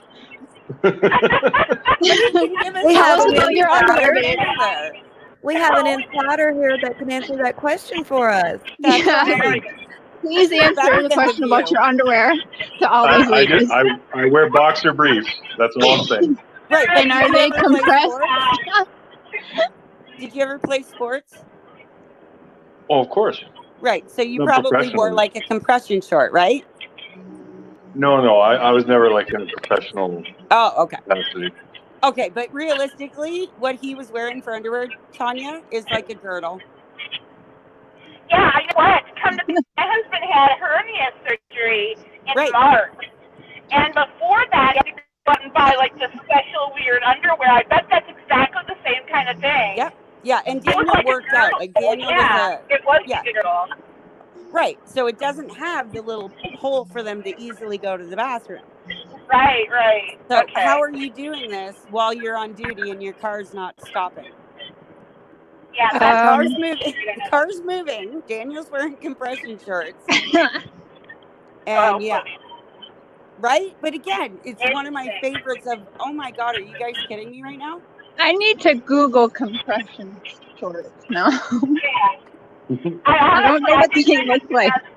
He still has them at home. Almost like long johns, Cher. Okay, but that's like a girdle, really. Yeah, it is like a girdle. It's I know impossible. That. You know those Spanx that we have now that go all the way up? I don't wear Spanx. I know No. you don't there, Skinny Minnie, but you know Yeah, of them, don't you? I know. You know what my fat ass wears, right? You know what I'm talking about. Yeah, I know what you mean, of course. Make no wonder she's thin. We were messaging the other day, and it took her like a day and a half. She said, I'll message you when I'm done working out. 36 hours later. I'm sorry.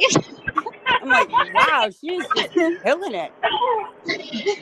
Oh my Sabina, God. I think that might be a good question for Tam. Tam, can you answer her on that? What do you think about that? What's the question, hon? I can't read it. It's hello, everyone was wondering what Chris was getting out of the car, the remote or to the car door, maybe? No. I think he was getting his wedding ring. No, the wedding ring wasn't in there. From what I know of, he just looked in because Nikki said she saw the car seats in there. He took something out of the door. No, he didn't. Yes, he did. Nope. If you watch, one of the YouTubers did a slow motion video. No, I know, and it was what he had already in his hand. Because remember, he's carrying 2 phones, I think his coffee mug, and something else, and his keys. Oh, maybe. I think it was her ring. I really do. And it could have been. I don't know. I'm just saying. From what I know, anything. It was you know what I find funny? Yeah, I find it funny that Nicole Atkinson, who tells the cop, well, you know, he went in and he opened the car door and he looked in and then he went in. And so I looked in to see if the car seats were in there. Does anybody see a problem with that statement? No, but you know what I think she was talking about, Tammy? There were 2 car seats, additional car seats on the garage floor. And right, which she said, that was one of her big freakouts, was Shanann couldn't be on a play date because who has extra car seats? But Shanann had 2 sitting there waiting. Right. And then she says, I looked in to see if the car seats were there. Well, didn't you tell us that they were in there because your son stood on your car? And he looked through the garage window, through her tinted windows, and saw them. Yeah, that's what they told that's what she said on the police call. What if they used like a flashlight on their phone, because then you could probably see in a lot better. I don't know. So then why did she need to look to see if they were there then after Chris did? I know. She's the one that said they were there, so why did she need to look? Yeah. Maybe she needed to verify whatever her son said he thought he saw. That would be my guess. Oh, Tammy, did you see the video, the live I did about debunking the 1242 thing? I don't know if you No, I didn't see that. No, I was away at the trailer for a couple of days. So my internet, so I'm just getting caught up on everything. I agree with that, Hessie. That's very true. You would think they would have all got together and done something really big for her, but seems they didn't. For what? Yeah. For memorial. Right? I don't know. I can't read it. And then you've got Nicole Atkinson doing a live telling anybody that loves them and supports them to just leave them alone at the graveyard. Don't talk to them. Don't approach them. I heard the Watts couldn't even go to the graveyard. Is that true? Yep. I confirm that. That's terrible. Why? They have a headstone in their backyard. Yeah, I heard that, and I was like, no, surely that can't be right. No, that's true. Because they're fighting over the insurance money or something. Yeah, I heard about the insurance, the whole thing with that. That's That's crazy. Yeah. Well, I guess the Rusiks didn't get enough yet. I think they should split it. I think I split it right down the middle because they. I'm sorry. Then if I was the Watts, they should come out singing like birds and getting paid for it then, and telling their truth then, if they're gonna be hounding the money like that. Actually, I better be careful what I say so there's not videos going around that I'm victim bashing in some way, because I asked a simple question the other day. No, I mean, no. You're entitled. You're entitled to your opinion now. That's just the way it is. Exactly. And it's not victim bashing, because the thing is all they have done, the Rusiks personally, is victim bash the Watts. Have you ever seen the Watts retaliate in any form? I have not. Not even to a comment. Have you ever seen the Watts retaliate nasty to anybody? No. I haven't seen Ruseck be mean to the Watts either, though. I must admit. Are you kidding me? Don't know what they do. I'm sorry, I'm not aware. Oh my God. Oh no. Sandy Ruseck, from the get-go, might as well have said that Cindy Watts was right there with them when the murders happened. That's how badly they've talked about the Watts. And again, the Watts are victims too. I'm not. Everybody's like, oh, it's because she's friends with them. No, because they're fucking human beings. I'm sorry for the F-bomb right there, but it just hurts me because everybody gets hurt in this. Everybody. Oh yeah, nobody won. Everybody Nobody hurt. won. There was nothing to win in this. Right, No. there's an entire family gone. So. Right.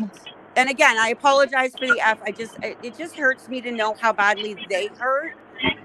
And they've never had anybody go, like even it's the system that makes me the angriest, not even the people. It's like the DA and the way they treated them. Yeah, the families aren't fighting against each other. It's like everybody out here are pitting them against each other, and that's wrong. Yes, that's right. Horrible. I know. Hessie, I don't think that's weird because I think that's probably due to like the virus and not being able to get certain things over. They may have only had adult caskets for the funeral right now. So I don't think that's weird for right now. I mean, they probably couldn't get what they needed. Oh, I hate driving and doing this and I can't read everything. Someone asked if we thought it was weird that the girls were buried in adult caskets. Oh, okay. No, I I never think a noticed lot of that. that had to do I thought with about it. the way that they had to pack them, okay? Yeah.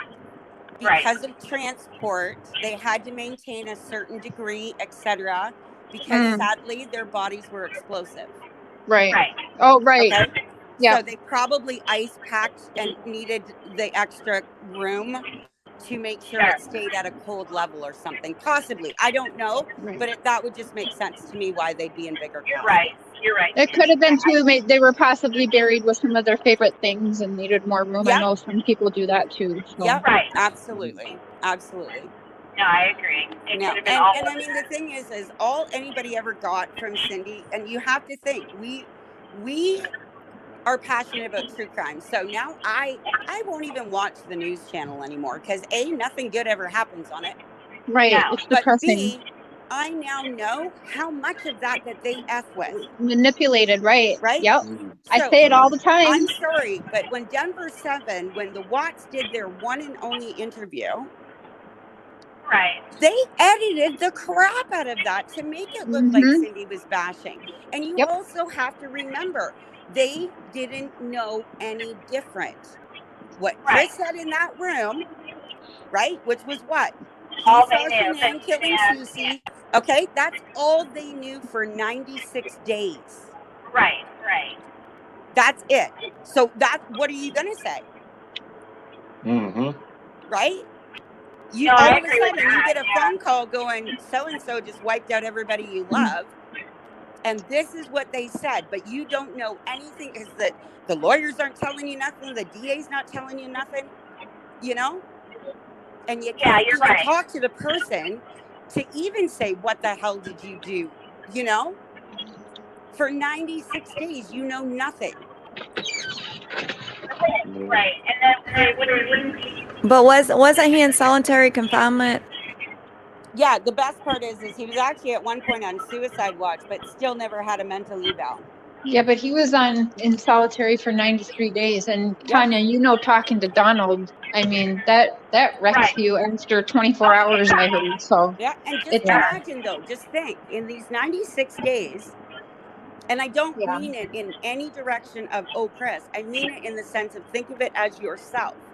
He comes home from work. Okay, it's you. This is you now, not Chris.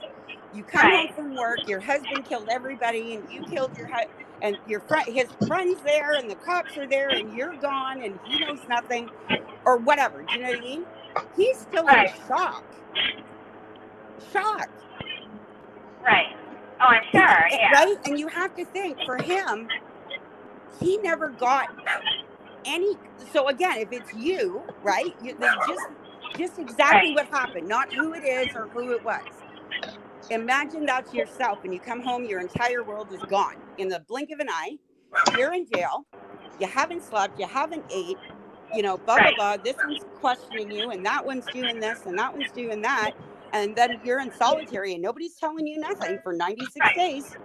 Did you hear what Kim found, Tammy? No, I didn't. No.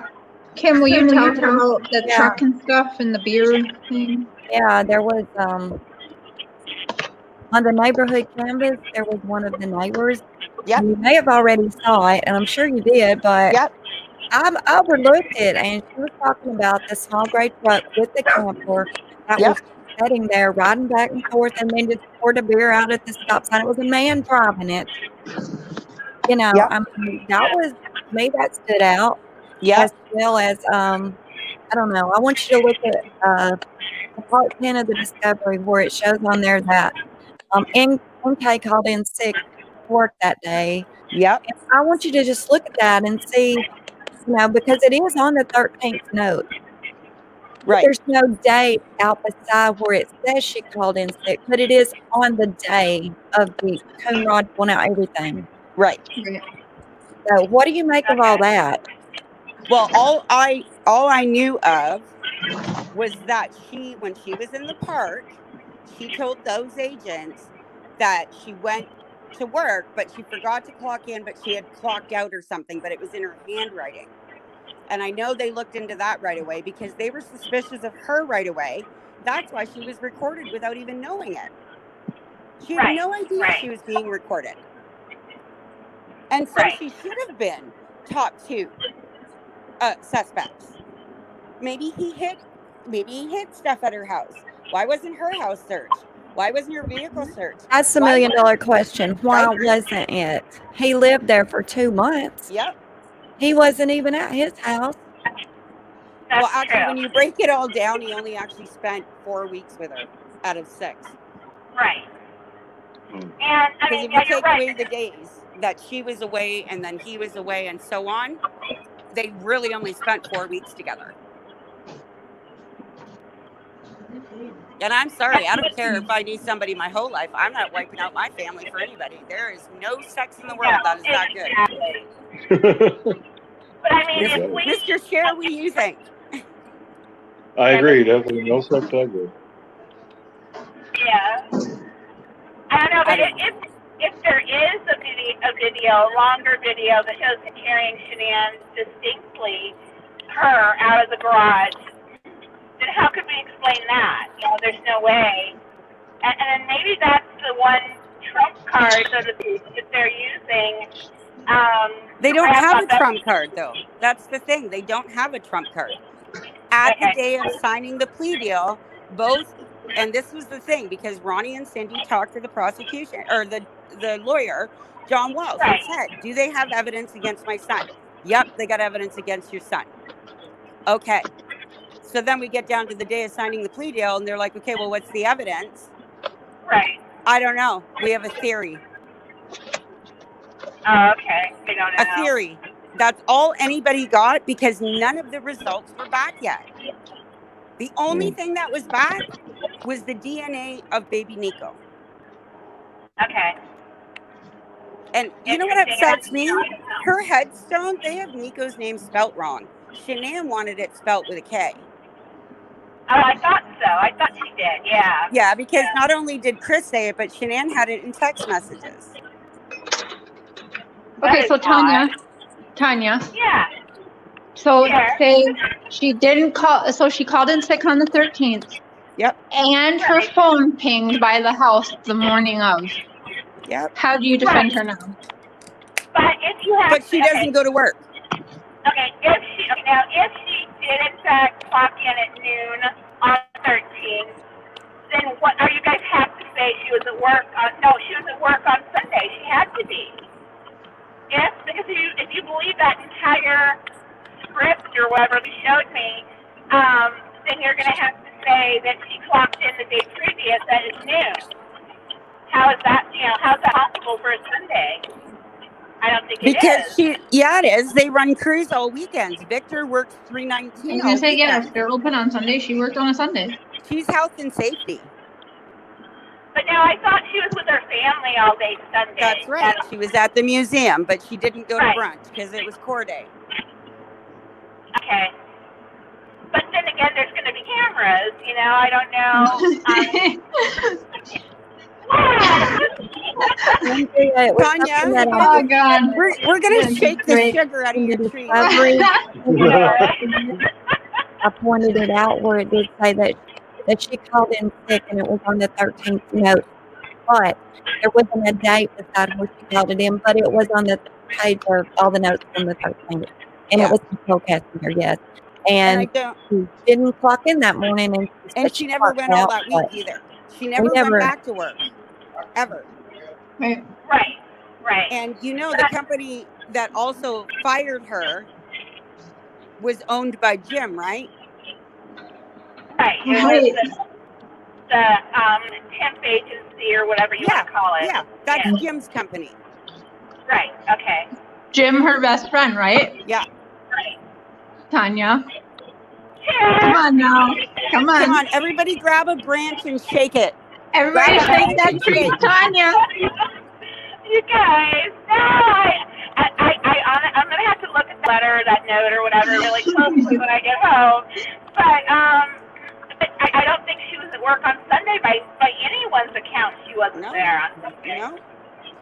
No? No. This was on Monday, the 13th. It was on all those reports, and it distinctively says, you'll see it on the upload I just did of Discovery. I think part 10, it says Nicole Kessinger called in sick today.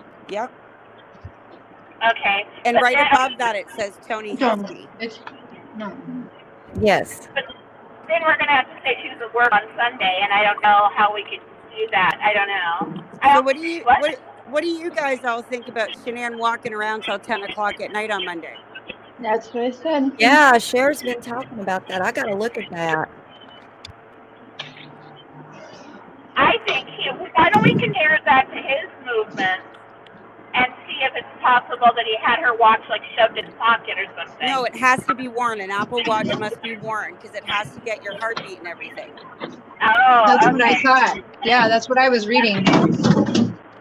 Yeah, It needs there's like a pulse. there's a thing on the back of mine, and it picks up my heart rate, my blood pressure, all of that. And Sure, but I don't have to have my phone with me. Okay.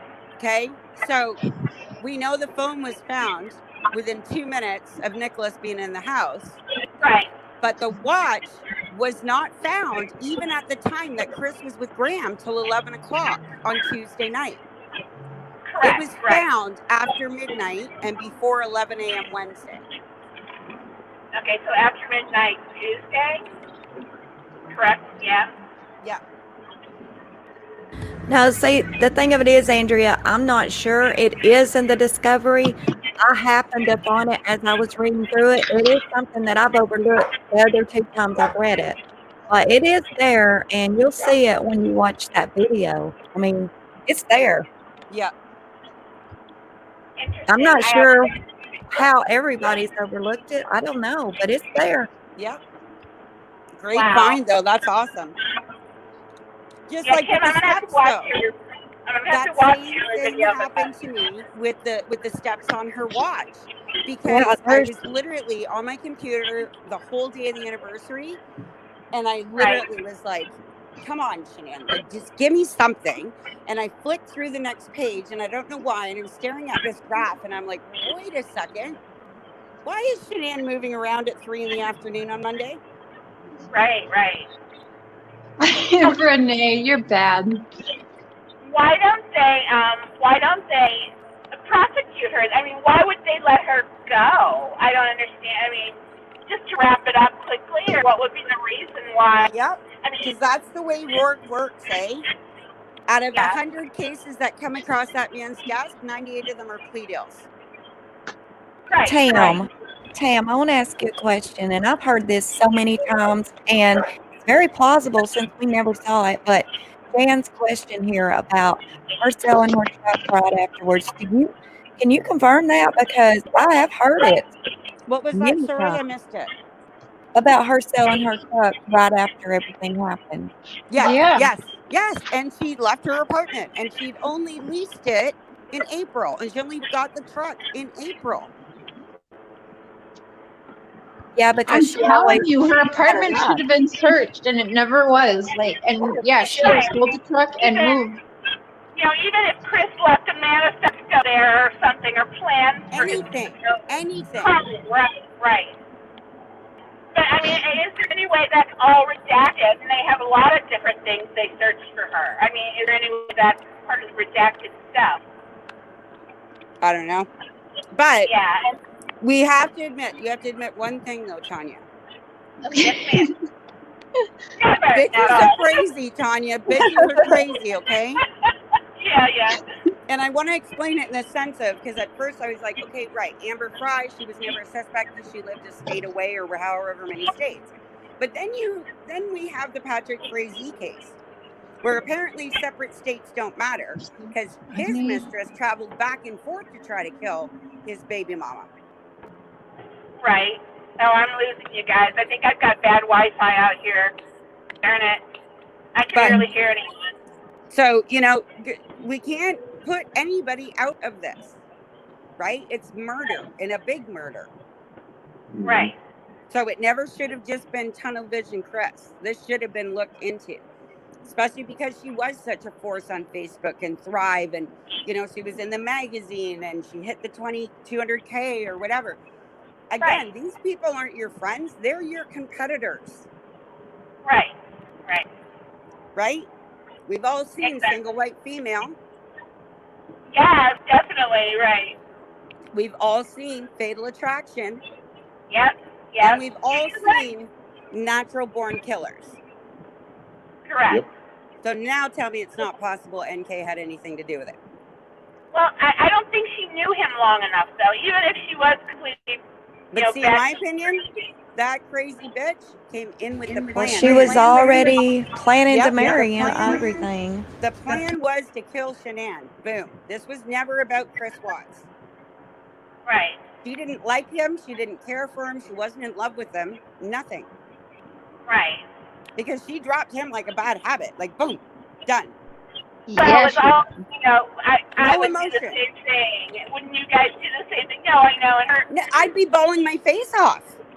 Yeah, I would too, but that's us. I think she was more of a tough girl or something. I don't know. I'm telling you, she comes across way more like a friggin' hitman than she ever does a innocent girl. Yeah, she was just so cold. You can't have a man who literally, like FBI said to him in the prison interview, Chris, we still haven't found one person you ever pissed off. Still can't find one person. Yeah, and I'm supposed to believe that this man who looked at Shanann, like you could tell, he worshipped the ground that woman walked on. If she said Chris eat shit, he'd do it.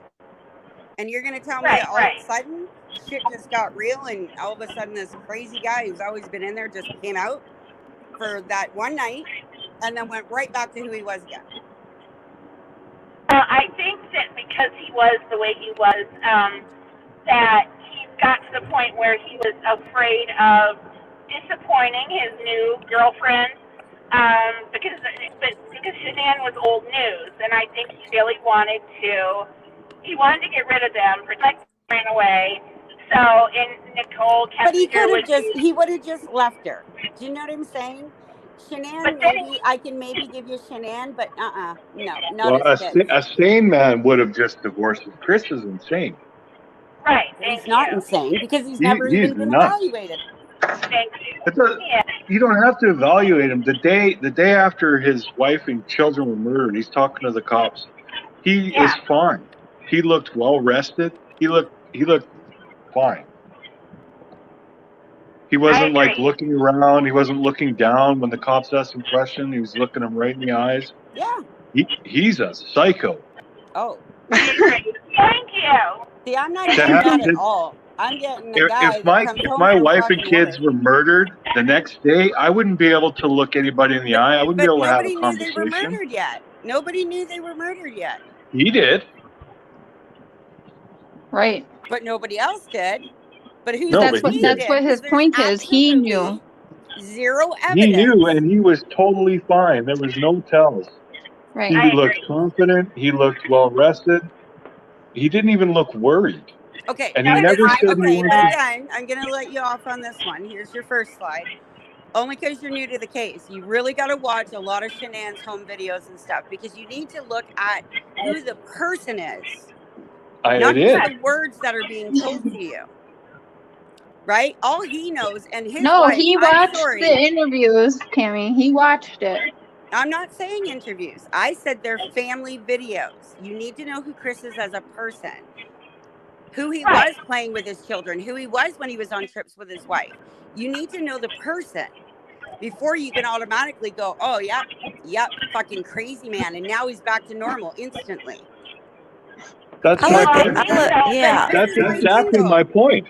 But this is my thing. He still has never gotten it right how his wife was killed. How do you explain that?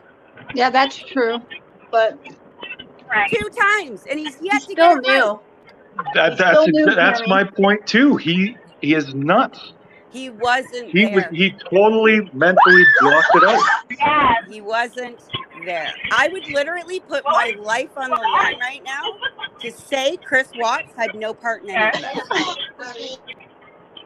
I look at Chris as a teenage kid that just, Chris is a pussy. like a child, He's a pussy. He just, I don't know. He's not very intelligent. I don't care where his IQ is. He's not really intelligent. No, he does not have street smarts whatsoever.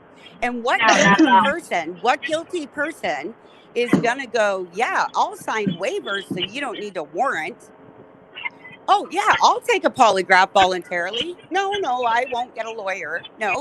But the mistress has a lawyer already, and he hasn't even confessed yet. Well, I think that he had a problem with people looking at him badly and thinking something of him. And have you guys read Lena's book, My Daddy is a Hero? I don't know. I read it. And she explains that, and it makes so much sense that he was wearing a mask. So it was very easy to put that mask back on right after he killed everyone, because the person who killed everyone was the true Chris. Whereas the mask of the good guy next door or whatever, that was fake his entire life. So all of that for what? 3 hours? 3 hours. Yeah, I guess. Just to be himself. I don't know. 3 whole hours. I don't see it. I don't see it. Right. I know Shanann's personality, and that woman was a million and one amazing things, but she also did some other things. She was not perfect, and I'm sorry, but Chris Watts was the wife in that relationship. Yeah. Well, that's all the more reason he would just not. Okay, but then there's no evidence. We have 16 latent fingerprints off a garbage bag and a footprint that do not match Mr. Christopher Watts. Well, how did Chris know that the kids were in the tanks if he had nothing to do with it?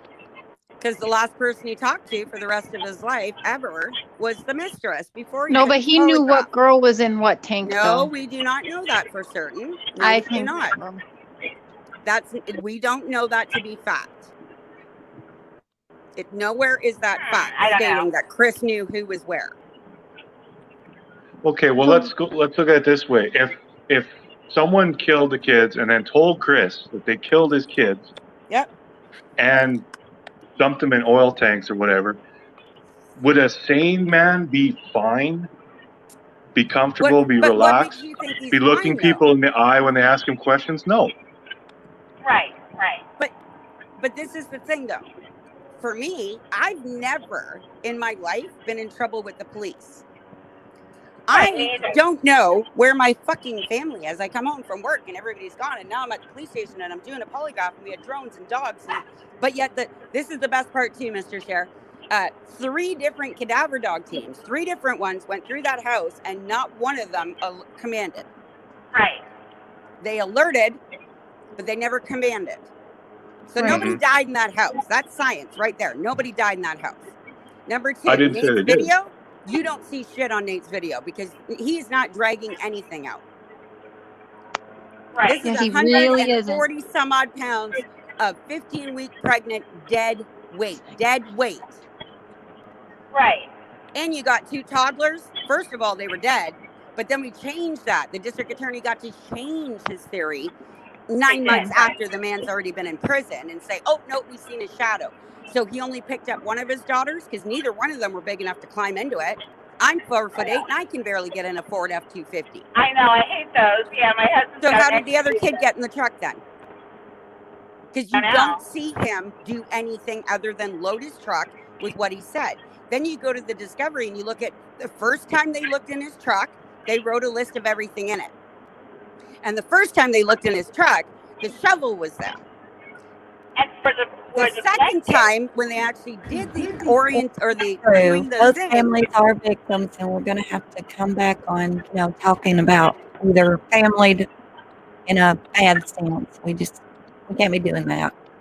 Mm-hmm. Oh no, we need to talk unbiased. I feel for both families. Both families have been through a lot. Neither family asked for this. It's just, I'm a grandparent. I can't imagine either one of them. I just can't put myself in their shoes. No way. No, and I wouldn't want to, and I can't even. I don't even want to. I'll be right back, guys. I'm gonna make me a cup of coffee.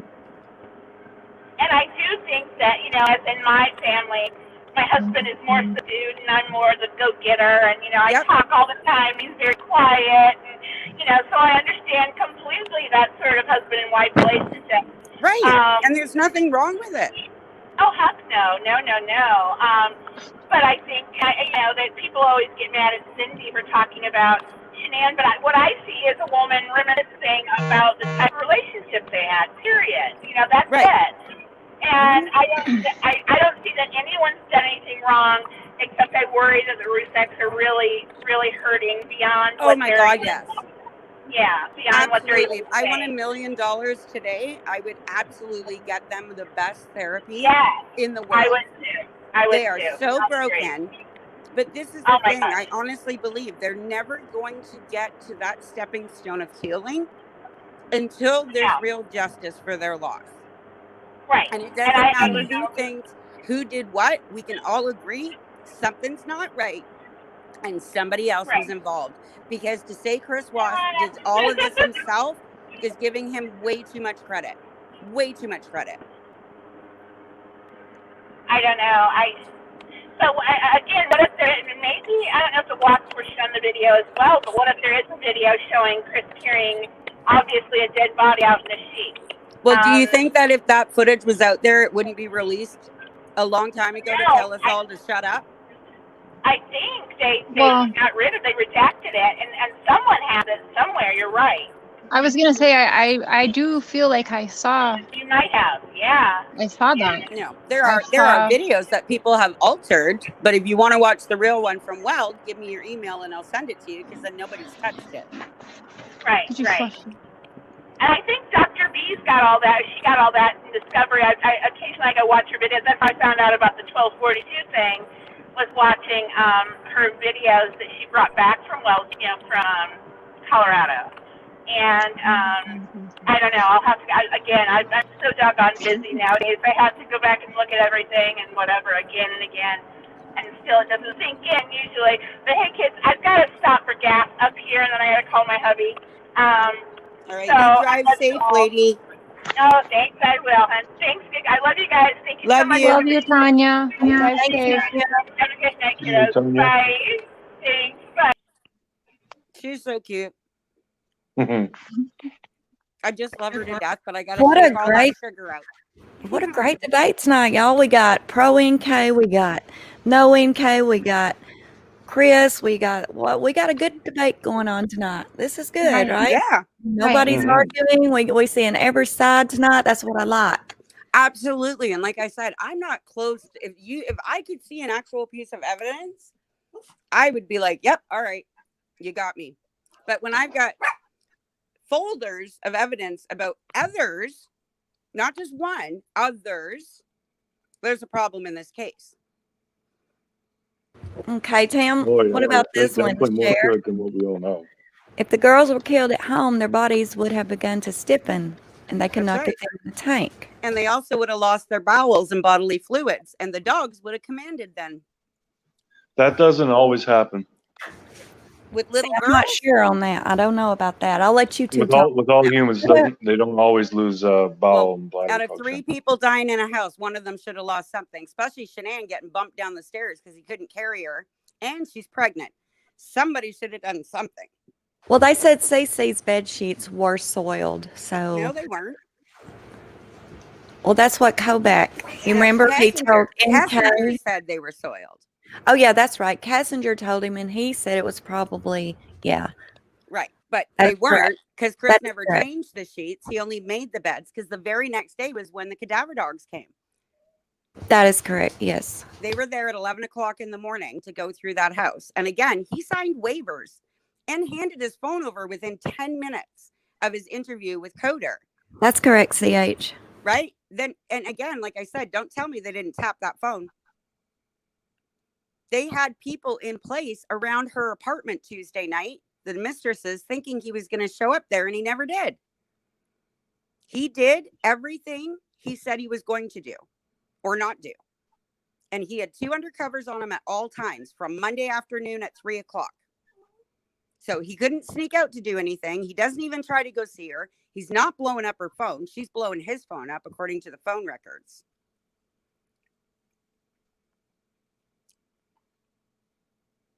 That is true. So like I said, I'm not close to saying Chris didn't have a part in it. But if I've got this much evidence on one person, imagine what I've got on everybody else.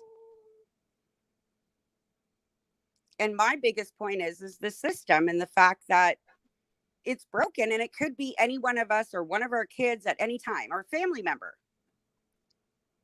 Yeah, there was a lot that Kobach asked her that he knew she was lying about because he already knew. Well, even when she keeps going on about the media and they're at her family's door and this and that and that and this, every time she says it, 2 minutes later, he says to her, well, it's a good thing your name hasn't been released yet. Yes, her name did not make the media until 2 days before Chris signed the plea deal. Yeah, and she took contacted herself. them. She took herself to Denver 7. Mm-hmm. I mean, nobody released her name to media except her. Right. So what is she talking about in all these interviews about the media then? They don't even know who she is. And she even said her friends are being called. What? Yep. Yeah, they were sticking crumpled up notes in the door, like what kind of a TV agency is that? And then he says, well, it's a good thing they don't know who you are yet, then. Mm-hmm.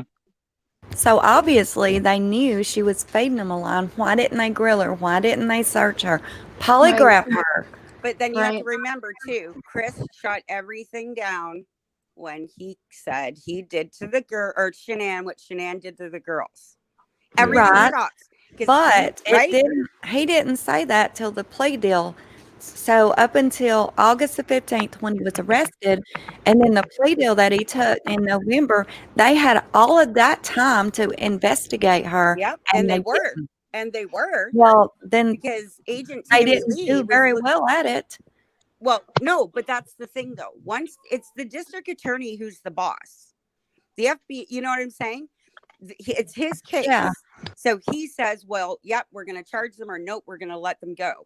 As soon as he had a shit ass confession and he found out where the bodies were, that case was done. Mm-hmm. So even if they wanted to keep working on it, well, you can, but you're not getting paid to do it because this case is done for me. Oh yeah, they already wrote it in the reports on the 15th that Chris confessed to killing all 3 when he didn't. He didn't confess to that. He only confessed to killing Shanann. Right. Which but they already that right. He still doesn't. Both times he said he strangled her from the front. Yeah, CH, that's what I'm saying. And Nicole's dad had to have been friends with somebody.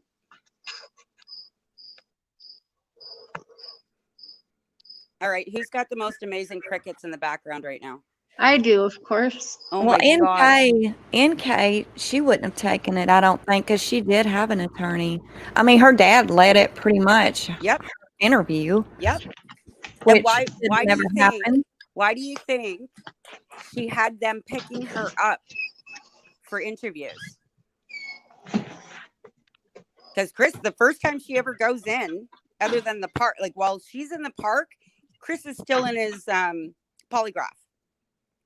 Then she goes in the next day to meet Kovac. And at her request, they picked her up and brought her and her dad in. Well, it can't because she's scared of Chris because he's already there.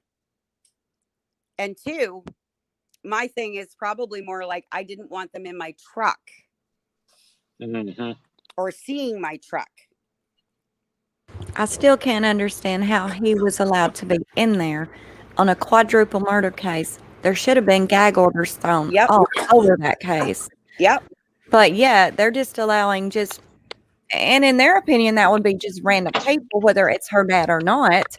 Right. Come and not only set in the interview, he's basically leading the interview. Exactly.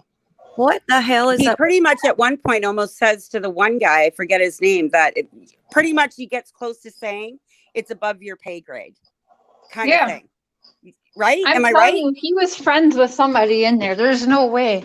There's just no way that there should be. I don't even think father Nicole allowed. Atkinson. She barely answered. Oh no, wait now.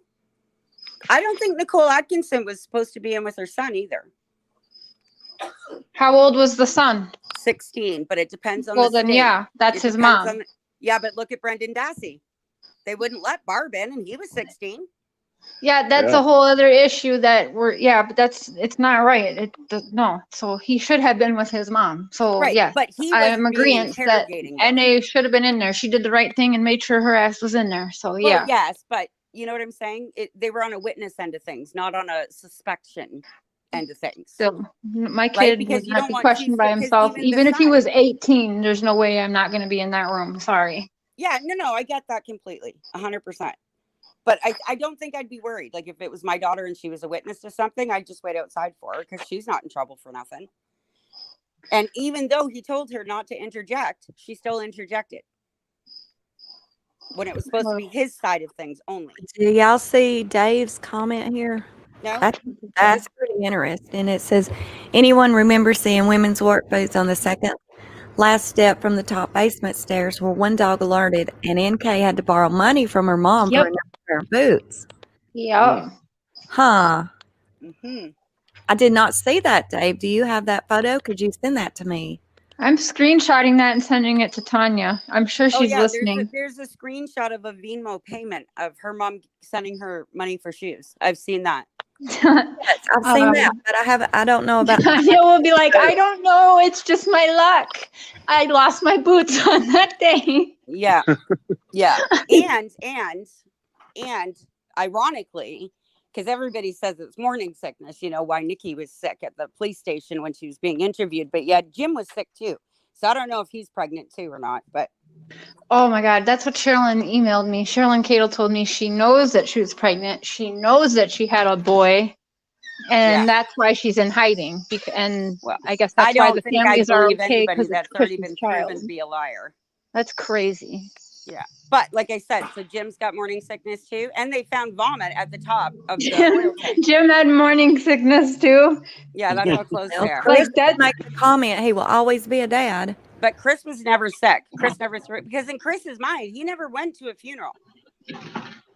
If this man is innocent, just imagine he never got to say goodbye. He has no closure. Yeah. You know? And there are many innocent people in there that people swore up and down were guilty.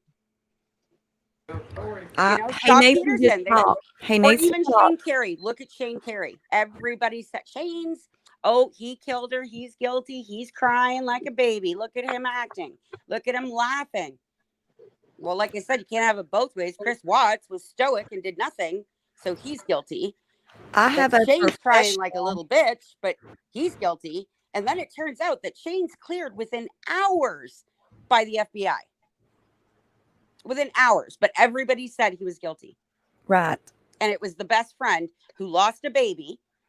And because our governments and our doctors do not take care of mental health and follow up to say, hey, she might get messed up in a couple of years. Maybe we should keep an eye on her. Nope, we're just going to let her go kill somebody else to steal her kid. I have a professional dog handler. Actually owns their own business of doing dog handling, and he wrote me back, and he's going to come and do a live with us. He wrote me back. He watched the video that, about the Watts case. He said that was not done correctly. It's very unprofessional, and he's going to come in and answer lots of questions for us. The only thing is, though, is we only got to see one dog on video. There were 3. I've been trying to tell everyone I don't think they were real cadaver dogs. There were 3 different cadaver dogs. I'll send you when I'll find the page again, the screenshot of it. And there were 3 different ones that went through that house. We only got video. Well, I saw 2. I saw 2, but I know there was 3. Right. Yeah, there was 3. The only part we saw of the second dog was when they just had him quick do the basement. Yeah, they pretty much We focused didn't see on the full, the right? lady, which I think the lady didn't know what the hell she was doing. I can't help it. She was searching instead of the dog. Yeah. But, And the dog was hitting in the basement. Nobody can deny that. Even the guy I talked to. But alerting and commanding are 2 different things. Yeah, he looked at it, and he's going to come in and talk with us about it. But right. But again, even if you want to just completely take that Jane lady out of the equation, in Discovery, you still have 2 other cadaver dog teams that state there was no death in that house. Nobody died in the house. Because if somebody died in the house, that dog would command and it would not move. Yeah, I know a lot. Well, does it depend? And I don't know if anybody can answer this. He can when he comes in, but does it depend on how you train your dog? Some sets, some barks, some, different things. No, but I mean, it's in the Discovery by their reports is what I mean. Right. Mm-hmm. But and Jane keeps talking about trauma. And then I hear there's not even such a thing as a trauma dog. I think it was misunderstood. She said the dog's senses, she was explaining it to the female cop about how heightened their senses are for things. And she said, and she'll sense if there was a fight or an argument or something happy or exciting in a spot. So she was explaining about the dog and the senses, and everybody took it as, oh, this is a trauma dog and whatever. But my question is, Andrea, we are beating a dead horse for they sure. definitely alerted. They definitely alerted in certain spots. But what about the places they didn't? Because according to our confessions by Chris, 2 people died in Cece's bed. 1 died in Bella's. And then in the second confession, Shanann died in the master bedroom. But nobody did anything in the master room. Nobody did anything in Bella's or Cece's room. All they did was find a book and a stone under Bella's bed. They didn't jump on her bed where she died. And they didn't alert on the gray white staircase carpet where Shanann got bump down the stairs. Or again, all the way through to get to the garage. And as a bonus, they didn't even alert in the garage where he drug her out of. Yeah, that's what got me. There was nothing for the garage. None of the dogs even hit at all in there. Nope. Oh, and the dog did go to the truck and just kind of sniffed, and they felt that the dog may have sensed one of the 3 missing. But again, if that dog saw something or smelled, there would be no getting that dog away from that truck. You would have to open that truck because the dog won't move if he's trained to find one of them. And if one of them was in that truck, that dog would have lost its crap. Cher, I love your crickets, babe. Yeah, they're I do. Perfect ambient for when nobody's talking. I know. Cricket. Cricket. Is it loud? Sorry. I love it though. I was at the trailer last night and I just laid there going, oh my God. I like crickets also. And it was perfect too, because we had a gorgeous day for the day. And then at about 2 a.m, it was thunder and lightning storms on the trailer. So it was perfect. Slept Linda, I do not think he was there. Not her dad. I don't. I think her dad, if he was involved at all, it was just pretty much doing dad things and covering his daughter's ass. Yes. But can I ask something? Didn't Chris' dad end up like way too quick? So was Chris' dad already there? Or how did he get there so quickly? Because he booked a flight. It's like when you have a funeral, they have emergency seating. Okay, I misread that. I thought it said in case father. Okay, sorry. Yeah, no. Chris would have called the family. Okay. No, I some don't point, think he was. I don't. and Ronnie Mhm. booked his flight that night to leave the next morning. I do think Ronnie knew about Nicole, though. I do think that. I do too, because of she said he's deleting text messages even to his dad. Why would he delete messages to his father? Because And I'm not like, allowed because to they're talk to talking them. about NK. Because Shanann said you're not allowed to talk to your family. That's What? why he's deleting messages. You did say that, yes. She said What? you are not allowed to have any contact with your family. Yeah, she did. She said that, and the kids couldn't see him either. That's She right. did. That's why she went to see his grandmother with him and the girls, and then she left with the girls, and Ronnie picked him up. Well, that's what that's what her text message said, Mhm. Something to the effect of the kids aren't going to see him anymore, neither are you. That's right. Oh, So wow. that's why he's erasing messages. But I've spoken to Ronnie personally. Ronnie never knew anything about NK whatsoever. See, I think he did. Because I don't know if he would tell if he did or not to anybody. I'd keep that secret to my grave also. yeah, I think he did, but I don't think Cindy knew. I think Chris Yeah. told his dad about everything Mm-mm. because they were close, really close, I mean, I think they both knew. I think Cindy and Ron knew. See, do you Nope. think Cindy knows too? See, I didn't think Cindy did, but No, if Cindy knew, you'd know, because she would have been, oh, this girl, that girl. Oh, yeah. She's No, probably nobody trying knew. to get her. All they suspected was something was off, and Chris wasn't putting up with any shit at that point. And the whole letter thing was the exact same as Sandy, except Sandy didn't make Shanann write a note. Cindy and Sandy both got women's intuition and knew something bad was going to happen. Just like Bella. Bella did too, because she woke up Saturday night with the babysitter about the coconuts killing her sister. What? Yes. I never heard that one. Yes. This keeps getting weirder and weirder. thank guys. you, Lori. Mhm. That's good. We got But- another professional that her husband is a dog trainer. Is that correct? And she said her husband's dogs do detect dead bodies. They found one about 2 weeks ago. Ooh. Oh, you know what I was always wondering? How soon after death can the dog pick up the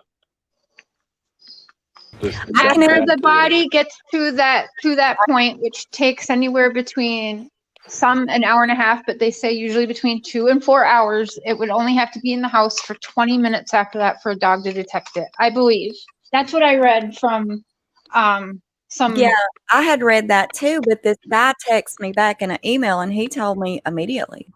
He Right. said the body will start breaking down immediately. And So you have to think, Right. Chris has to get Shanann. That's not a 2-minute. He's not Hercules. This is, like I said, dead weight. That's not like somebody sleeping. I don't know why because you people still keep saying subconsciously that, knew. because I swear it's not that heavy. Like, my son can Even pick me up and lift me up at 12 years old. Awkward to carry. It's heavy. No, Look at Scott Peterson. They did the exact same height and weight of Lacey. Took Scott's boat out on the ocean, and every time they threw it over, the boat capsized. But the judge wouldn't let that into the court. Yeah, it was probably acting, just like watching OJ try and fit that glove on him. Come on. Because it was. But Chris was working out all the time. He was pretty jacked. He could easily carry Shanann. I'm not saying he couldn't carry her. What I'm saying is it's going to be awkward and it's going to take time. He himself said, okay, well, I couldn't carry her, so I had to drag her down the stairs, bump, bump, bump, bump, bump. Then he's got to get her around the corner and outside. Again, my son's a bodybuilder. He couldn't just pick up I'm not saying 150 pounds. He can pick up 800 pounds, but a dead weight body. And he knows there's a camera there because that's why he parked there all the time. There's a video of Shanann watching a big, huge hailstorm. Chris's truck is parked in the front because it's after the truck had tools stolen out of it. So he started parking in front of Nate's camera. Again, if you're guilty, are you going to drag dead bodies out where you know there's a camera?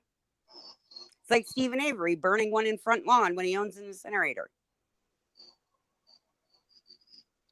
He knew the camera was there. Shanann said it herself. There were police reports. His truck was robbed, not broken into because he left it unlocked, but it was robbed. So he knew full well that camera was right there the whole time.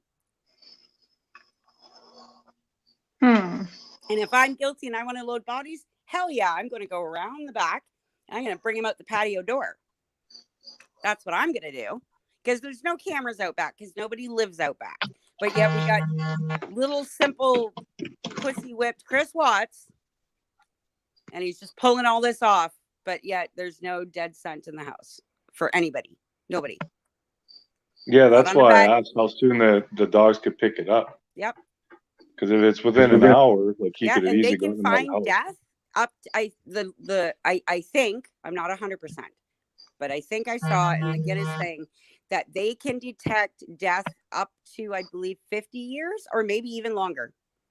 Well, why couldn't their Ring doorbell camera get Chris's truck? I mean, why couldn't it? We got Nicole out in the driveway. Who's to say we didn't, though?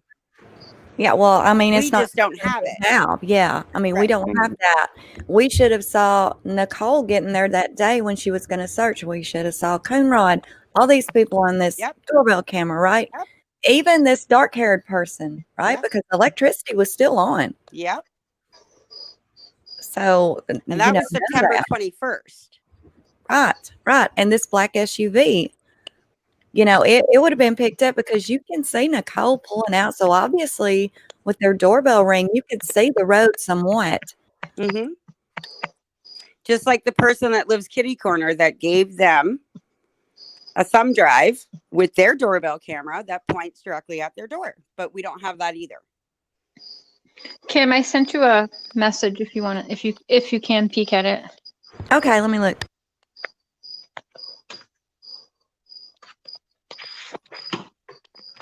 But no, I mean, the big thing is, though, is we all have the same goal. We all know something's wrong.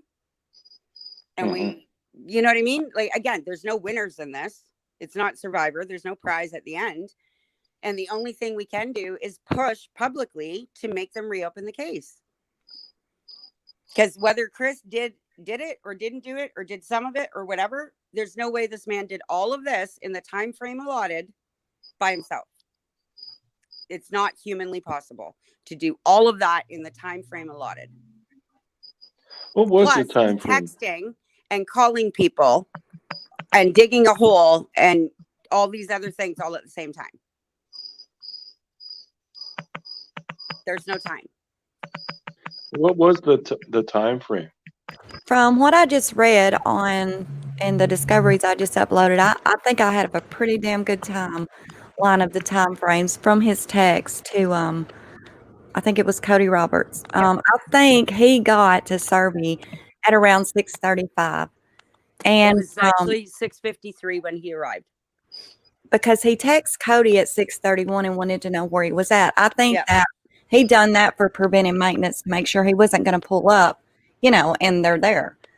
So I think I got a pretty good idea of the timeline there, and it seems to me that Melissa and the rest of them got there between 7:30 and 8, which would have gave him less than an hour to do everything that he supposedly did by himself. And and he's texting all in between that too. And phone calls. Yeah, and phone calls, text, just many things he's doing. And it shows his breaks in between texting. Like in the beginning, he was texting back like almost immediately, and then he just stops for like 35, 40 minutes, and then he comes back and starts texting him again. So but there's phone calls in between that as well. Yeah, I think. And not only did he dig the grave, he actually dug the hole for where the oil leak was. Right, that's what he was doing when they got there. He was already. He was actually doing the job that he was supposed to be doing. He wasn't soaked in sweat. He wasn't. No, shaky. He wasn't. It was 56 degrees that morning, but he was complaining about being hot, is what I think Robert said. But he wasn't sweating, and he wasn't dirty. He should have been soaked in sweat. And even loading the truck, he's not running back and forth.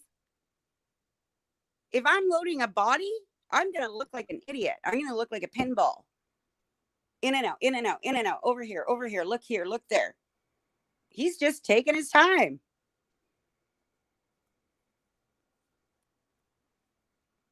Welcome, Megan. Is that Megan J? It is. We got We got another debater here.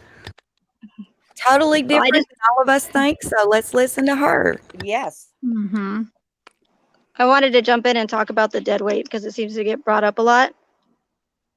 Tam's right, because dead weight is different from, just regular weight. Not that it's necessarily heavier, but it's more the fact of it. It comes down to the weight being balanced, like having the center of balance. Yeah. So even if you're sleeping, you will subconsciously still shift and move if somebody's carrying. Right. You. Correct. So yeah, exactly. So if someone's carrying, so if you're like trying to like carry someone upstairs that's like Tam said is sleeping, or maybe they're just drunk or something, like she said, subconsciously they're going to flex their body weight and not even realize it, which helps to center the weight. So it'd be like trying to pick up dead weight would be trying to pick up, a sack of potatoes where you pick them up and they just flop all over the place, compared to if you try to pick up a box of potatoes, all the weight is distributed evenly. Mm-hmm. So you're not, you see what I'm saying? Yep. So that regardless of how much how big you are, or how much you lift weights or how much adrenaline you have, like it doesn't matter. Like dead weight is, especially as far as he allegedly took Shanann. Like and regardless if it was Shanann upstairs or down, and they were pretty close in height, so that's a factor too. Well, and not to mention too, she was pregnant, so that's going to even cause more weight not to be centered. So, and you got to get all the way down those stairs, and then around the corner, and then down the couple in the garage, and then through the garage. And if you look at the body cam and pause it, there's really not much room between the Lexus and that garage door wall for him to get through, because the other side has car seats and stuff sitting there. So he can't go out the other one. And either way, again, he would have to lift her up to get her in. He would also have to go around to the other side of the truck, open the door and pull her through. Yeah. And I don't think, because she's not just gonna if he tries to push her in, she's just gonna just halt. She's not just gonna just magically just slide in. So spot. Right. And then you have to think too. Then he's got 2 clear totes in there, which were confirmed with O-rings and whatever else he said, and then 2 toddlers. Like those girls would have been bouncing all over the place because he couldn't have put them in a seatbelt. There were 2 totes. Well, one, she wouldn't have fit. If we're supposed to believe, that he on the floor, she would not have fit on the floor, and she could have possibly fit on the seat, but that would have even made it even more difficult to lift her because it's even higher. So you're talking about lifting dead weight even higher up onto the seat itself. So it's just not, it's not realistic. No matter, like I said. No. And like I said, Nate's camera is motion activated. Chris goes in the house for about 15 minutes to eat breakfast and make his lunch, but that camera is continuously rolling. And it's motion censored, but it's going straight for 15, 20 minutes. And then somebody said, maybe the flag was making it keep going. Okay, so then where's the rest of the footage? Why did we not see Chris leave? And it's daylight when he leaves too. Like the sun's up. So it's like, what is that? Dusk? Dawn. Sorry, I'm a little bit medicated, Mr. Sheriff. I just want to say one thing about the dead weight thing, because, being a carpenter, I've had to carry awkward things and some heavy things. It's not impossible. No, I'm not saying it's not impossible. And the guy worked out. He was strong. Yeah. But he would very easily be able to get Shanann on his shoulder and carry her. Right. So why don't we see that? Dead weight or not. So why don't we see it? I don't know. He could have got her on his shoulder. Let's say if she was on the bed. But okay, so let me ask you, this Mr. is my Sheriff. question though. How do we get her from the shoulder or wherever into the truck without seeing a white sheet? Well, apparently someone said there is a video of that. No, there isn't. There's no white sheet. I put it on my 46-inch screen TV, and it's right from Weld County. He is not carrying anything over his shoulder. You do not see him lift. He would have to lift her at least waist high to get her onto the floor of the truck. You don't see him lift that up either. You don't see him lift up the little girl from the shadow because you'd see her little blonde hair, and he only picks up one of the two. And like I said, I'm 4'8" and I can barely climb an F-250. So how is a 4-year-old or a 3-year-old getting in? Because Daddy only picked up one of them.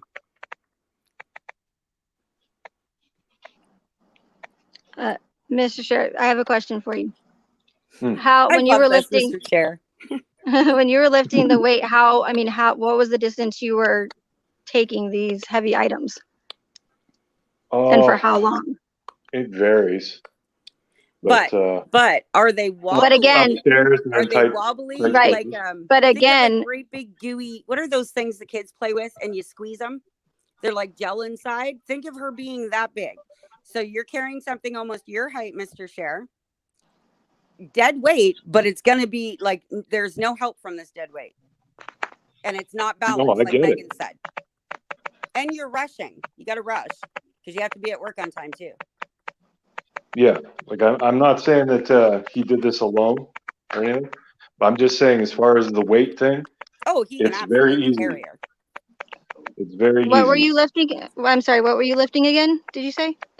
Oh, all kinds of things, cabinets and other things that definitely don't move and flex and change their weight for you. Right, but all of that weight is evenly distributed, so it's centered and it's balanced, and no, it's not.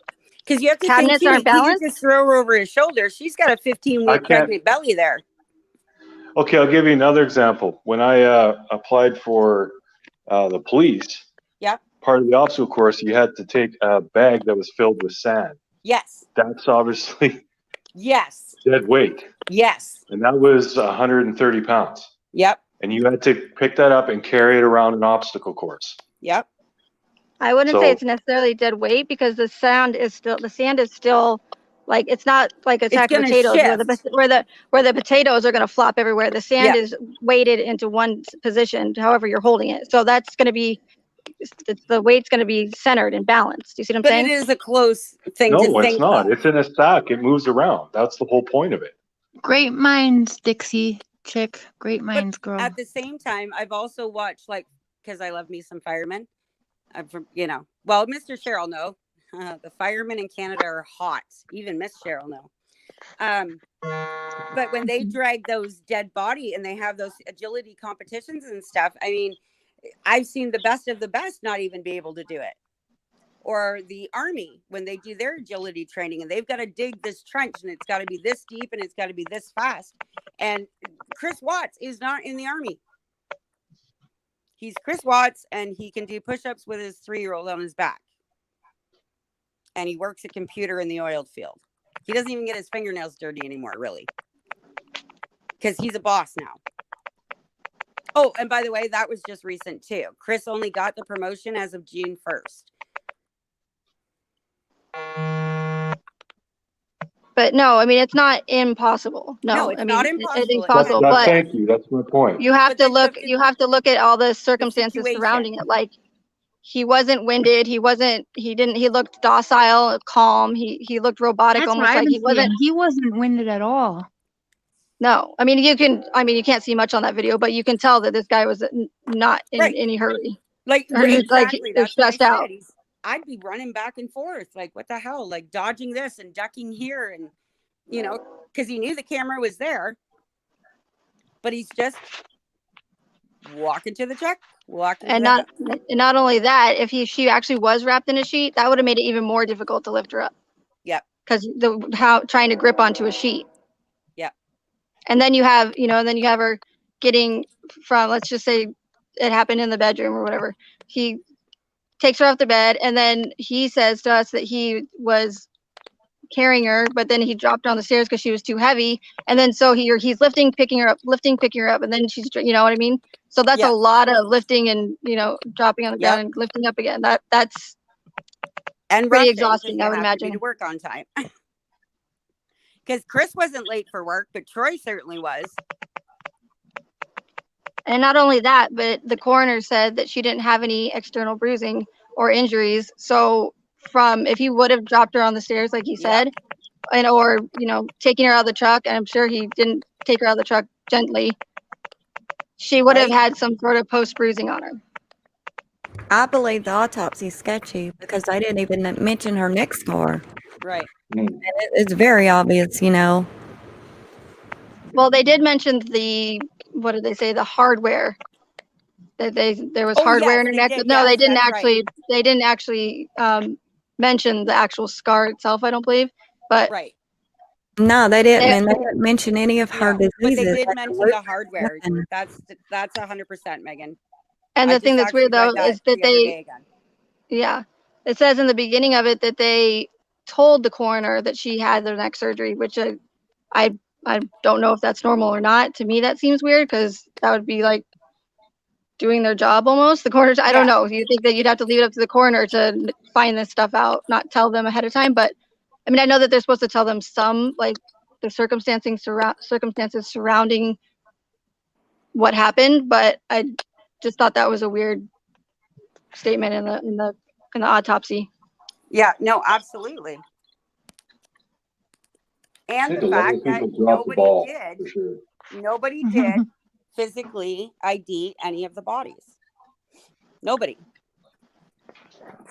Yeah, I have another problem. I have a problem with that too, because I mean, does everything lead and point to Chris? And if you look at everything surrounding it, it probably is Shanann and the girls. However, you can't ID someone over the phone and say, is the woman you found beautiful? Does she have brunette? Does she have brown hair?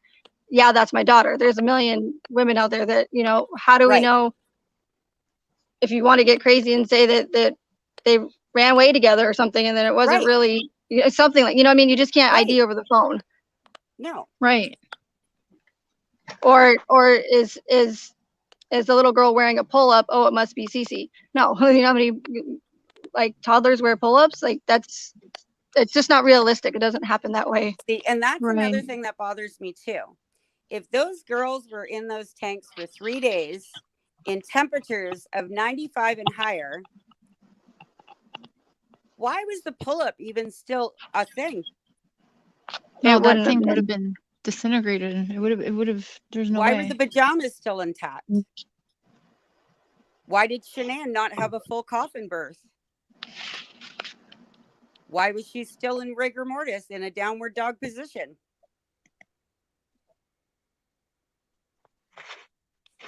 And why did the investigators have to re-ask everybody she went out to dinner with Sunday what she ate and drank? My theory is they found something in her stomach contents that shouldn't have been there if her last meal was Sunday. And I don't believe they died on Monday. Because like I said, out in that heat for 3 days, in crude oil, those pajamas should have been nothing. And that pull-up should have been gone day one, I would think.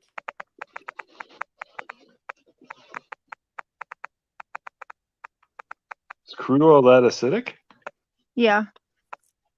Well, put it this way, when they removed the little girls. For 3 days for toddlers. What's that word, Cher?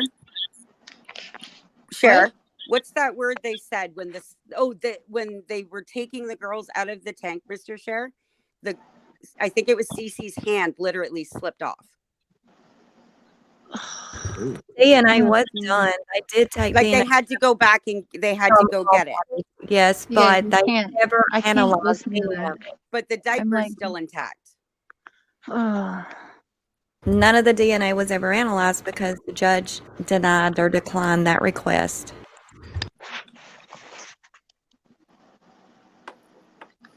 Well, yeah, my friend told me that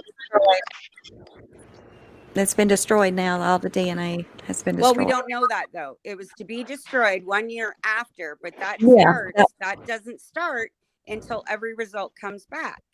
But they never analyzed it because the judge denied. Everything was sent. No, just the DNA on the neck. All the other things that they did, all the other evidence was all sent for testing.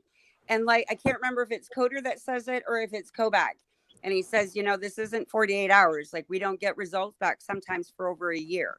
Right. The only The only one I knew that they analyzed was the fingerprint that's still unidentified. They still don't know whose fingerprint that is. Right, but it certainly does not belong to the man in jail. No, and it's not Shanann's either because they took her finger. So it's nobody that lived in that house. So somebody else's fingerprint was on that car, and in that, was it the glove? The garbage bag, the gloves. Yeah. There were 2 blue Natrel gloves. And why would a killer wear gloves in his own damn house?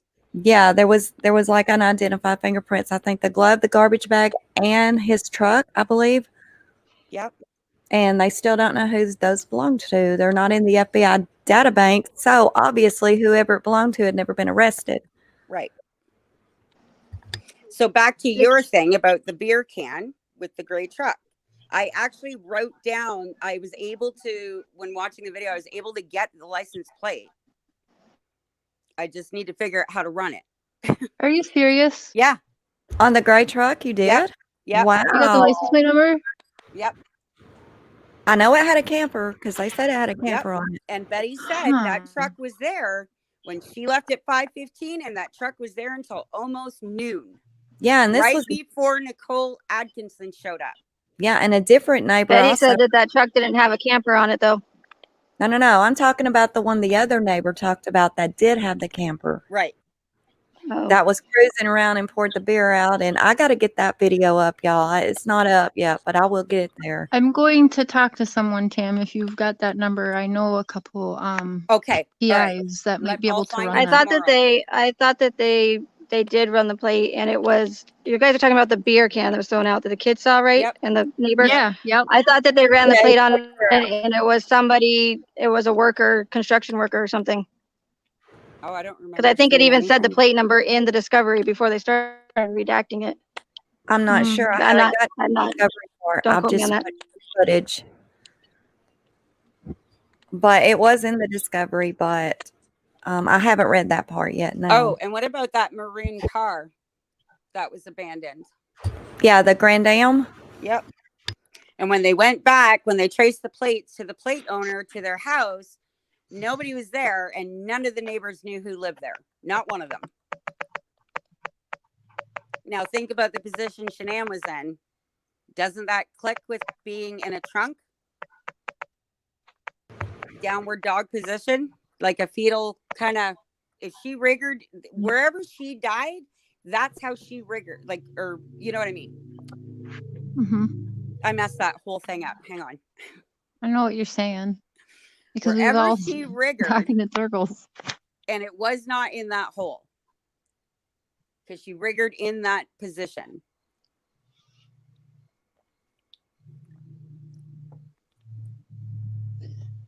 I hope that makes sense now. And what was your theory, Megan? Well, I mean, you know, I've been wanting to hear it. I still haven't been able to watch your video. Can you just brief us on what your theory is or your thought and opinion? Uh-oh. Uh-oh, what? Megan. I think she was yeah, trying to be careful on your channel.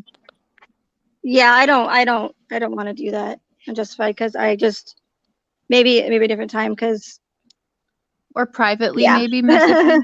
Yeah, maybe we'll talk about it first, and then if you want me to come on, then I'd love to talk about my theories. So that's fine if you don't want to. That's fine. She's just looking out for you because I think she's on to something, and her theories are usually the ones that people will start trying to silence and get in trouble.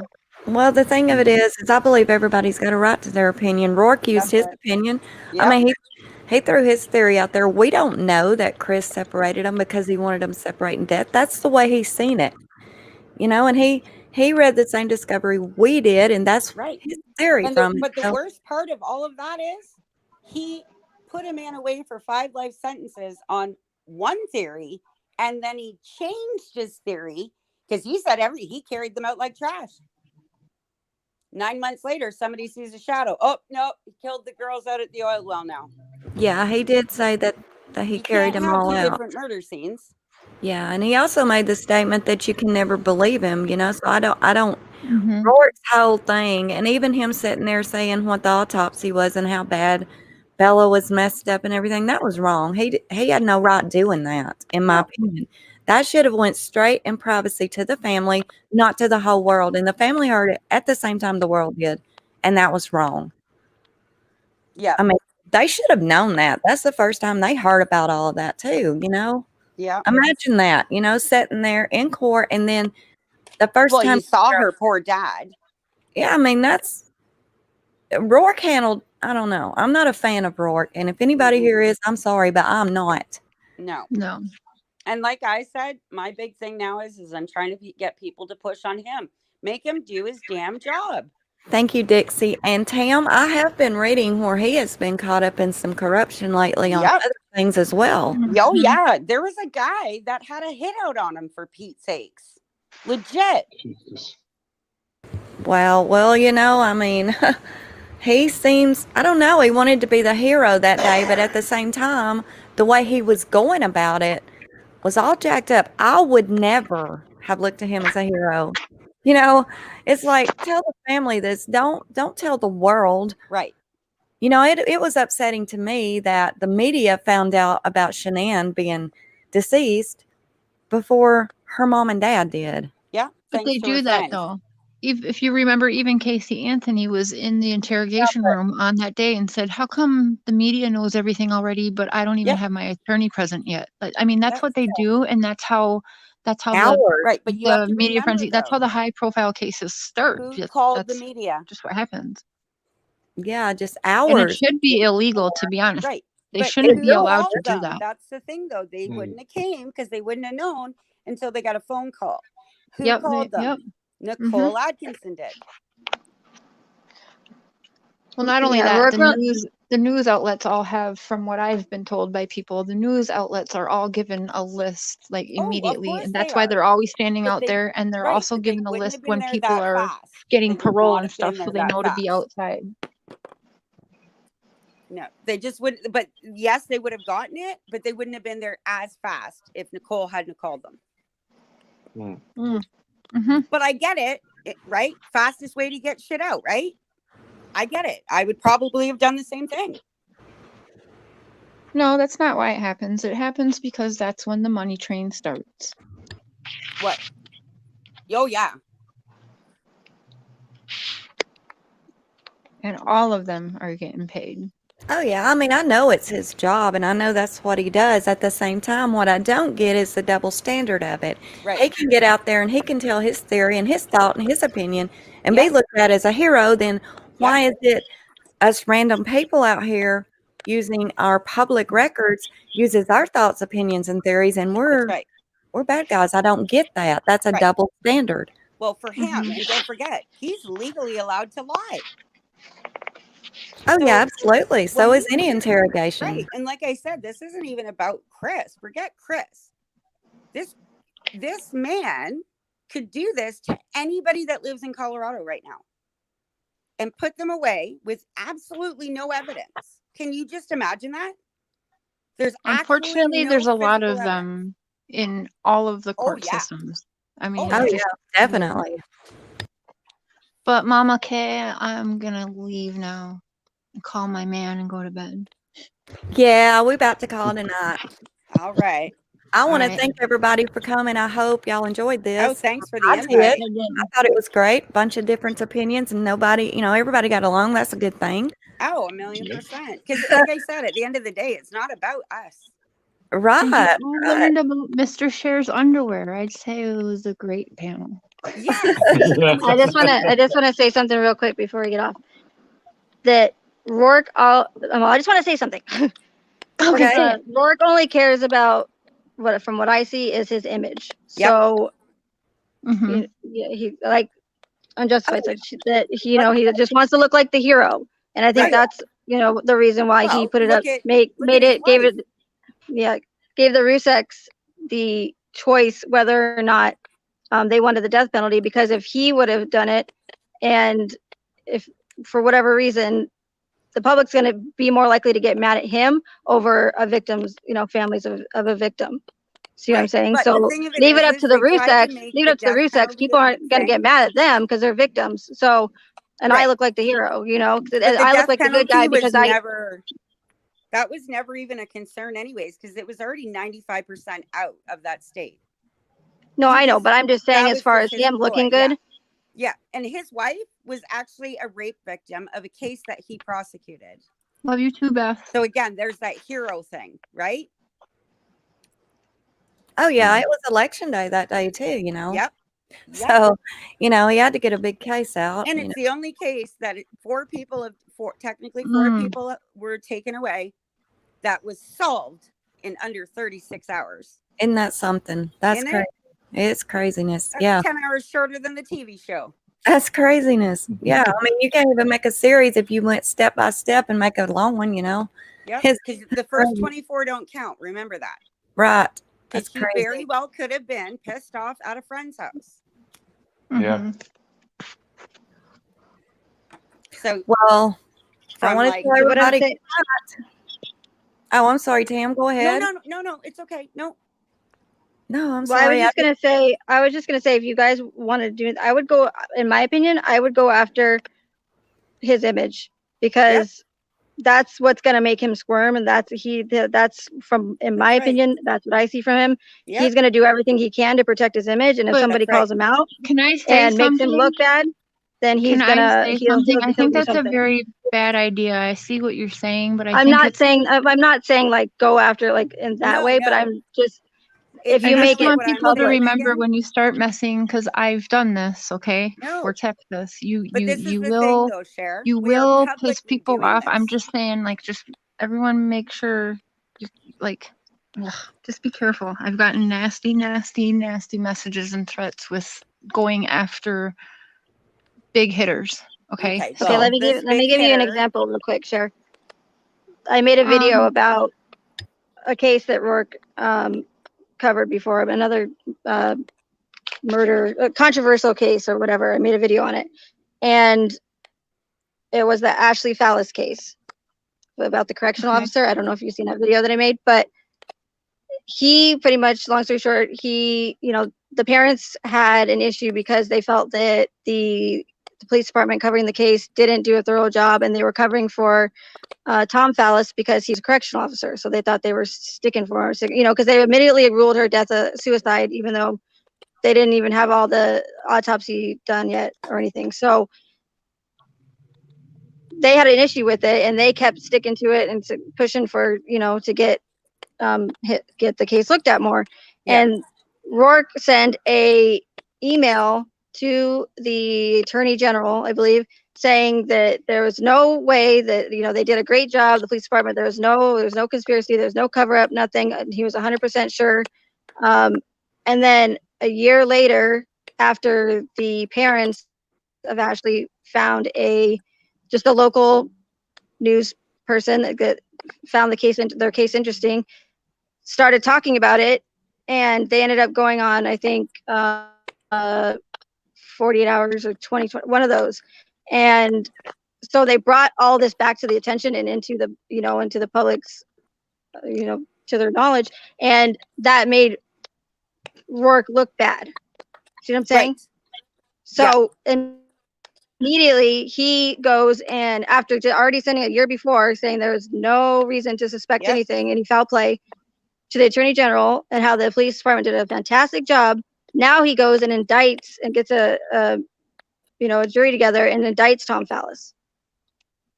Probably because, they're bringing, oh, well, how could you let this happen? How could you let, all these inconsistencies happen in this case? Well, I think, in my opinion, it's because he challenged his, his image. Right. It's like, what made him all of a sudden think that there was probable cause, all of a sudden when he was so confident a year later. So that's what I'm saying as far as that goes. I'm not saying like show up at his door and like threaten him. No. I'm not saying that. I'm just saying that. Well, I mean, anything, even, it's all very public what people are saying about going after and doing this, or like trying to get him to do his job. All I'm saying, because I love you guys, is just be careful, because it doesn't matter if you do it. You could do it all in the legal ways of doing it and trying to expose this man. I'm just saying there could be some consequences and some threats made to people. That's all. I've had it happen. I'm just putting the warning out there. Yeah. And then you know what I would do? I would expose it publicly. Yeah. Yeah. Because it's pretty damn obvious, right? So you think, are they going to actually come do it when I've just told everybody who's going to do it? I guess. And like she said, you don't need to go knocking on his doorstep, but you call the bar association like I did, and you tell them all the things that he screwed up in this case. And then the report goes in, and then somebody else calls, and somebody else calls, and it might have been, maybe it wasn't my call that made them do something, but one of these calls at the bar association, who holds that man's license, the same man who stood in a courtroom and took an oath to protect the citizens of Colorado. This is the job he's doing for you. I see what you guys are saying. I'm just saying when you are I totally understand what you're saying. Paycheck and you're going after his image. It's just who knows. I mean, look what they're helping cover up, right? So just be careful is all I'm saying. Mm-hmm. Best way to go about it is find a local news station that's gonna cover all these inconsistencies and get it out there to en masse is what I'm saying. Yeah. But finding a news outlet that's going to do that for you is going to be the difficult part, because they're all part of the same group. They're all run by the same I don't think we really need to look for them, because of all of us banding together like this. This is going to cause a wave, right? Because it's been so negative lately in the YouTube world that I'm not in. I just join in and I get so wonderfully invited to. I think this is going to make people turn a lot of stuff around. So I don't think we need them. I think they're going to come looking for us. I disagree with that, because, you know, they're following the official narrative. They're not going to, once their official narrative, putting out the official narrative is done, you notice they don't cover the case anymore after they're done with that. You look at journalists like Michelle Malkin, who got into the Daniel Holtzclaw case. She did a whole documentary about it. Is she an independent journalist? I'm not sure. But there's got to be one out there that's skipping through YouTube going, holy crap, what's going on with this Chris Watts thing? I mean, dude's in jail 2 years. What's going on? Somebody's going to catch one of the videos.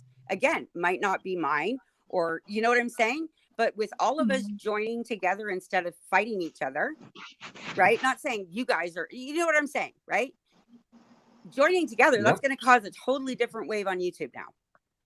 Yeah, but the YouTube community is tiny compared to if you got a news outlet to go and make it public, is what I'm saying. Well, like the YouTube community might seem like a big community, but it's not. But there are fluky things that happen, like, you know, I'm sorry, Justin Bieber. Right? Yeah. Just by fluke, Usher's flipping through YouTube one day and goes, oh, look at this kid. Here we go. You know, it can happen. And the more and again, we all have the same goal. There's only one goal in this, and it's justice for Shanann and the kids. And that's all it should be, period. Right. So what, if a bunch of people were to go to the same news outlets and put in, I think they would take you seriously. Yes. I even have, like, in my group for the phone calls after this man. Yeah. I've got a whole post, and it's pinned saying what he did wrong in the case, with the case. Not Chris Watts or not this one or that, the case. He never should have accepted that plea deal. And on top of that, the judge never should have. And the judge wasn't even a trial judge. He's a family court judge. So can you imagine your life lays in the balance of somebody who decides who gets custody, who has no idea about this shit? That judge had no right to be on that case. And amen, Beth. Being, you're right. We have rights. And if that was me, I would want every damn constitutional human right I'm supposed to get. Yeah, that's a lot of issues today. People don't stand on their rights. They just don't. Lived a better life and had better opportunities for his rights than Chris Watts ever did. You know, Paul Bernardo in Canada, dude's been in his own sweet wing in the goddamn prison for the first 25 years he's serving. Nobody's ever even seen that man. And he's a monster. He's, I think, one of the biggest Canadian monsters. Yeah, but Charles knew his rights. Charles knew his damn rights. Exactly. And he stood on his rights. But it shows you how broken the system is, because shouldn't somebody tell you what your rights are if you've never been in trouble with the law? Well, no, they took it out of schools. You know, they don't want you to know your rights. You know, they don't want you to know them, so you can't stand on them. You know, and there really ain't any. And there's no freedom of speech. Right. I mean, And like I said, back to, look at all the things Chris just handed them. If you were even an ounce guilty, are you just going to give them whatever they want? All of it. Polygraph. That depends if he's a narcissist and psychopath, like they say. Yeah, he would, because he thinks he'd get away with it. And then confess to it. That doesn't make any sense. If I'm going to be that kind of a criminal and I'm going to slaughter my family, you bet I'm taking them on an OJ run. I'm not going to give in 12 hours later. Well, some people freak out and kill their family and confess immediately. So no. But if I'm a narcissist, look at Ted Bundy. Dude became his own freaking lawyer, for Christ's sakes. It was a media frenzy. That's what I'm saying. Right? That Chris Watts is nothing like that. Wow. Oh, he's definitely not like Ted Bundy. I'm just saying, though, like, this man is the farthest thing from a narcissist. My son's a narcissist. He has not met one mirror on this planet that he doesn't love. He don't fit that. He don't fit that to me either. Maybe a covert a little bit, but he's definitely there's different types of narcissism. Yeah, he may fit in the covert line somewhat, but definitely not malignant. Because his mask would have fell a long time ago. But yeah, he could be on the covert level. You know what I'm saying? Was that a rooster? Sorry. Sure, what the fuck is going on over there, man? It's not me this time. We got roosters now. We did have crickets. Now we got crickets. Now we got dogs too. My dog. What time is it where you are? Put your rooster to bed. It's Megan. Oh, Jesus. Yes. Well, I think that's time for us to call it a night, y'all. I thank everybody for coming. Great time, you guys. And it was a really good live. I mean, I sure didn't think it was going to last no 3 hours, and nobody arguing. That's a good thing. Everybody, there's no reason to argue. That's good. No, I mean, everybody needs their own opinion. Mine is different than others, and me and Cher do think a lot alike on it. I have to say that. Me and Tam, we also see a lot of things exactly the same, and some not so much. It's just the way it is, and that's a good thing. We can all agree to disagree, and everybody that's viewing, they can have their own opinion, and that's what it needs to be. Like I've told all of you guys, most of you individually, that's why I wanted everybody to just join together and somehow make a push. Let's just get them their full justice. There's strength in numbers. Exactly. Because like I said, at the end of the day, that's all it's about is Shanann and those babies. And whoever did it or was involved in it should be behind bars. And if Chris was one of them, great, you already got him. We're good. I'm just going to say if Shanann was here, I think she'd be going after certain people head on. She would have Shanann would have imagine if this had been that Frankie Jr. passed and not Shanann. Do you think Shanann would just God. No, she was a go-getter, man. No. Hey guys, I'm gonna take off so I can take care of the rooster. Oh yeah, thank you for coming, Megan. Guys. Thank you for coming. Thank everybody. Thank you. Sorry, y'all. Bye. Thanks, Unjustified. Bye, guys. You all have a good night now. Good night, everybody. Good night. Thank y'all for coming.